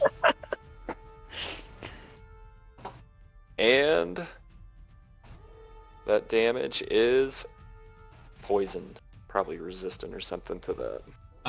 No, it is not resistant to poison. Ooh. Right, so that is 19, 26. Oof. It felt that's for sure. Alright, 2 strikes against it with the fighting lion at a distance. The hammer comes back. It's not feeling great at this point. That light blade is starting to slow down, get a little sluggish. It's definitely looking beat up at this point. You did notice the other one blow up earlier, so you're keeping that in mind. Okay. My bonus action, I turn around and look at Finn and I say, "Knock, knock, Finn!" That's it. Yeah. All right. That light blade. So it's still in the process of cooling down, but it's got enough movement to run up on you. And it's going to go ahead and try and take a swing at you.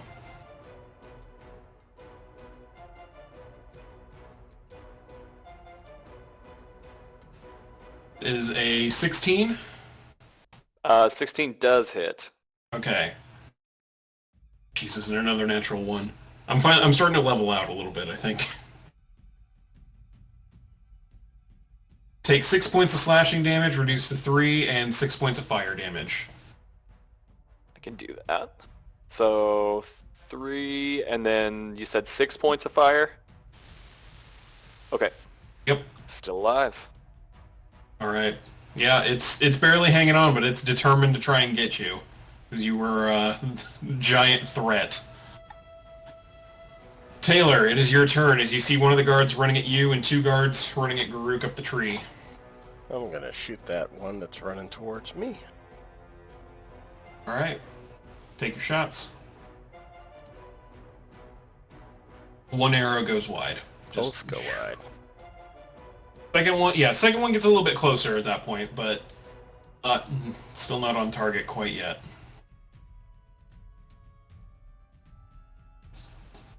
And I'm going to move a little bit more this way. And I'm going to move that on with my bonus action. I can move that healing spirit right back under Taz. Or Tez, excuse me.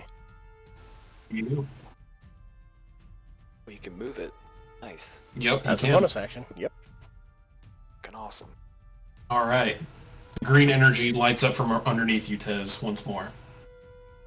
Feel it. Finn, it is your go. You have multiple guards around you. You and Tyler are kind of backed up here. I'm gonna move over. I'm going to grab Tyler, and I'm gonna do Thunder Step again. Alright. Right in the middle of these fucking turds. Give me just a second, and I will cast it. And I can take one person, so Yep. it doesn't matter how much, as long as they're not carrying over their weight.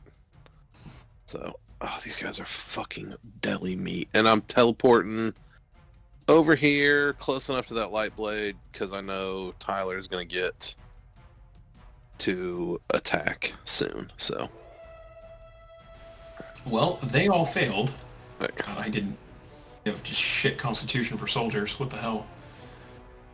Yeah, you and Tyler just kind of disappear over there, and as you turn back around and look, all 3 of them fallen over. They are just lit up. Nice. Hell yeah. Piles of meat. They just had a fucking thunder bomb detonate in the middle of them. Their fucking insides Yep. liquefied. Oh, Yeah, none of them had taken damage yet. That was very clearly enough damage to just blow them out of the water. So, Also, real quick, I forgot to take my Kisa's action. Can I have her attack that guard that's right next to her? oh, yeah. Yeah, I keep Go ahead. forgetting. Didn't matter. She reaches out for it, doesn't manage to land a blow. Damn. She bites onto the shield, and the dude's just like, hey, bad dog! Alright. You hear me say in the background, it's a wolf! Movement, Finn? I'm gonna use my bonus action to move my hex to the light blade. And I'm gonna give him disadvantage on dexterity checks. Alright. Tyler, it is your turn as you magically reappear somewhere else. Excellent. I'm going to use the Staff of Thunderstrike. Okay. Right there. Shit, I need to get... Alright. Like right there. Okay. Get that pulled up, because I I wrote this so long ago, I wasn't expecting anyone to use it. Haha! Let's see. Okay, so they both need to make a con save.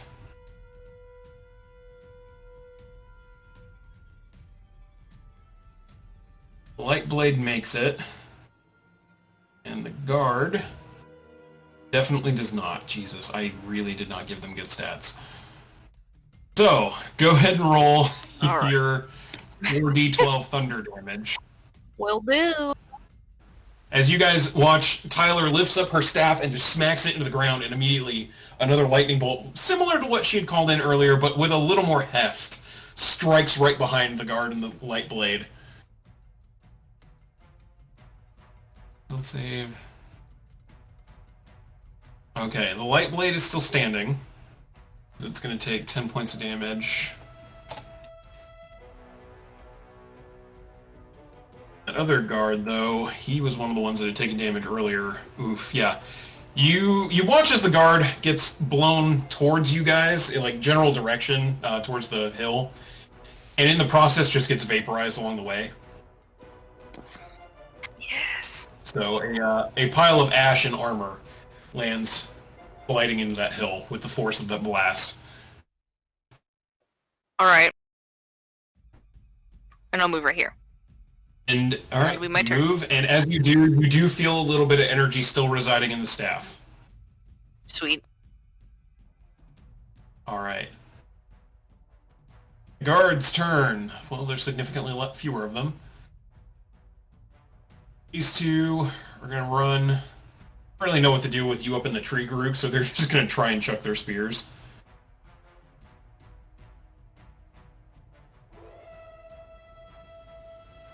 And, ooh, yeah, no. They both miss. They chuck their spears up under the tree just hoping to hit you because they can't really see you that well. It's not the clearest line of sight at night in a tree. But you hear the spears just kind of sailing up into the boughs of the tree and no effect on you whatsoever. That other guard is going to keep trying to run after you, Taylor. Determined to get you. Keep on trying. He can try. And that one guard, who was dealing with Kisa, is now going to turn around and just try and make a sword strike over at you, Tyler. Yeah.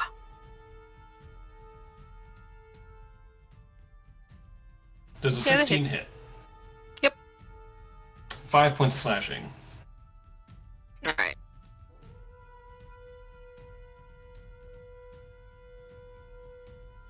Alright, and that is their go.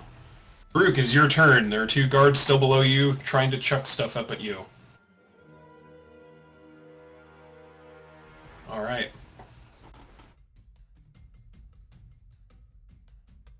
That is a hit. And that is a hit as well. Alright, 20 points of piercing damage. As you sink 2 arrows into it, that guard falls over dead. Nice.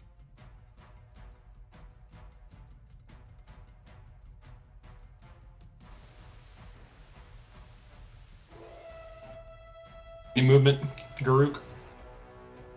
You're muted, by the way.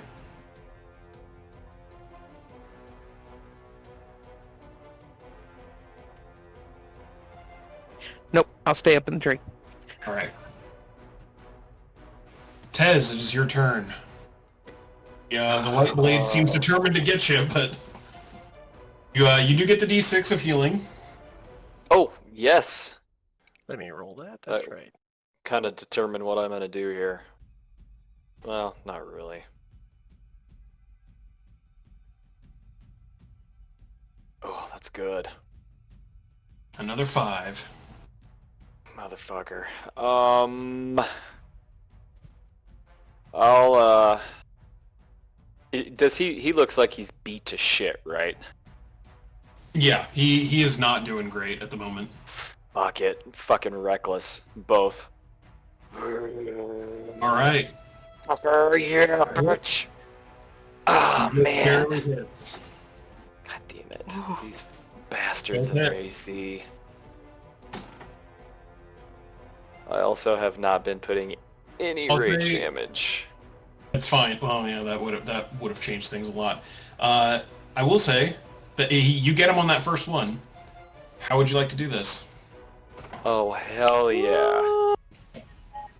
I'm gonna spin the fighting lion around to where it's not the business end, but the pointed tail end where the mane comes to a point. Mm-hmm. I'm gonna smash it right down in the top of his fucking head. All right, you bring the pointed end of the hammer straight down, right into the helmet. You watch as it just pierces straight through, and you hear a small gurgle. Some blood spray out of the few openings in it. Oh, I got him! As the light blade slowly drops to its knees, sinking forward. And then the light starts emitting. Brighter and brighter. Mm-hmm. Need you to roll a dexterity save. Yeah, at least you get advantage on this. Advantage on those. Advantage. 17. I don't know if that wins or not. 17? Yeah, that does. You just barely manage to make out and jump and roll away as this light blade is engulfed in a blazing halo of fire and light. It's not a half damage thing, it's just full-blown save or don't. Yeah, it's either you jump the fuck out of the way or you take the hit. Okay. So cool. Oh, I got him, everyone. Good job. All right.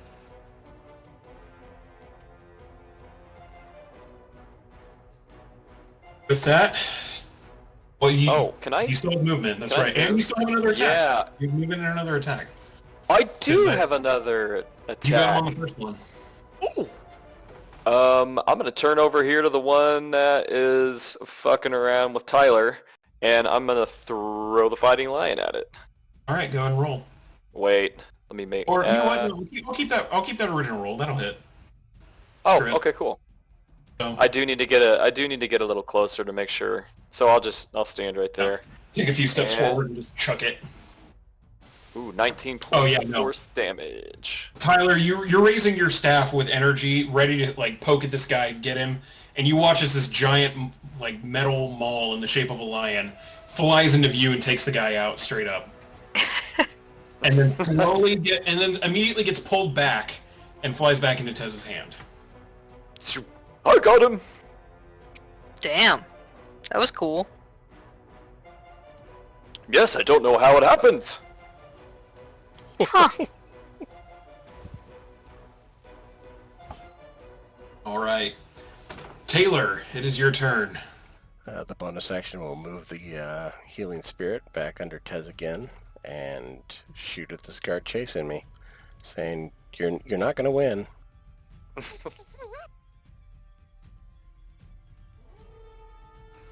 Both hit. With that, you say that, take both shots, he just falls to the ground, bleeding out. He is dead. And yeah, I'll stay right here. Alright. Finn, it is your turn. Well, there's one dickhead still left alive? Yep. Well, that dickhead is going to get my hex. Move to him. I don't know, put on Constitution, I guess. And I'm shooting him twice. Alright, first one 25 hits. will do it. Yep. 10 damage. And that was what you needed. How do you want to do this?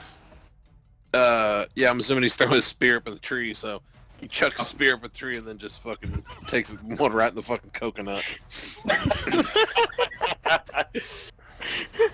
With that, last guardsman falls with a small hole in his head. As the dust kind of settles, you guys look around at this supposed holy site. It has now been turned into a bloody battlefield. You do hear the sounds of the city waking up to all the noise and battle, and what sounds off in the distance like more troops getting ready. As it's more than likely that the guy who got away probably just went and alarmed everyone that something was going on. I think we should go. This is really good for us. I'm gonna leave a gold ring on the little shrine as we leave. Okay. I gave them 5 less Imperials. That was my offering. Go, Tyler. Go ahead and roll That's a d. pretty good offering, I'm not gonna lie. Alright. Tyler, roll me a d100.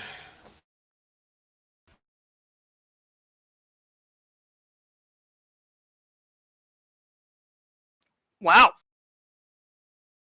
It's either really good or really bad. That's what I was just thinking. It's either really good or nothing happens. Yeah. Okay, noted. Oh, good. And also for Noted. the next 6 rounds, I'm going to keep that healing spirit under Tez, as long as he doesn't outrun 30 feet Right. in a round. So as long as we're running, I can kind of move it along with us. So I can give him 6 more rounds of 6 health per turn, or up to 6 per turn. All right. Nice. As you guys start And healing him up, and I'll taking use everything. Yeah, I'm gonna use. If are we gathered together yet? Or are we still in our same spots? I know we need to get the fuck out of here. I think I'm at the shrine. It's the only thing that's moved so far. Okay. As you're doing that, I'll touch you on the shoulder and I say, "Here, take a little bit of this," and you get a level 1 spell back. Ooh, thank you. Nice. And What as soon else? as I can get close to Taylor, same thing for you. Nice. Thank you. And let's see. You get a level 3 or below, so you get to pick 3, 2, or 1. I will take 2. And Finn, how are you looking? I can do it one more time. Yeah, dude. If you're passing out fucking ducats, let me get a piece of that. All right. You get a level 1 spell back. Which I'm assuming for me is just a spell slot, right? You Since I know, don't really have level 1 spells, I assume. that's a good question. Let's see. Creature I regains believe one so. expended spell slot. One expended slot, the level of which equals the number rolled or lower. Oh, so I Once get creatures- my spell slots are all at my max level all the time. So if I get a spell slot, it's a spell slot. So There you go. And also, Tez would gain the 25 health over the next 36 seconds. Holy shit. You're welcome. Yeah, Healing Spirit's red. Yeah. Do we I am have a support ring. 36 seconds? It can move with us as long as you're not outrunning 30 feet per round. Oh, I'm staying with you. So, I mean, I can keep it under you as long as you don't get past 30 feet around, so. Are we running back to where we're staying, or are we running somewhere else? We Yeah, might where the wanna fuck take are we going? We might want I to mean, take assuming a take her the separate long path. way. Yeah, a long way around.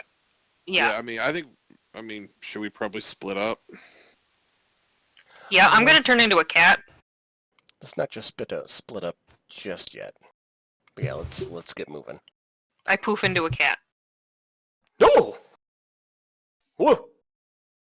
You're a cat. I am too. And I jump on Tez's shoulder. Oh! Purr, purr. Yes. And we start moving. Come. It's time to go. And with that, as you guys are quickly fleeing what turned out to be a bloodbath, that is where we're going to call it for the night. Sounds Nice. good. Jesus. As you flee into the city to figure out your next move, having accidentally maybe massacred an entire squad of Imperial Guard. What? That got real dicey. It did. Oh, God. It did, but we got it covered that time, so it's all good. I warned you in the last game we played in that my rolls were going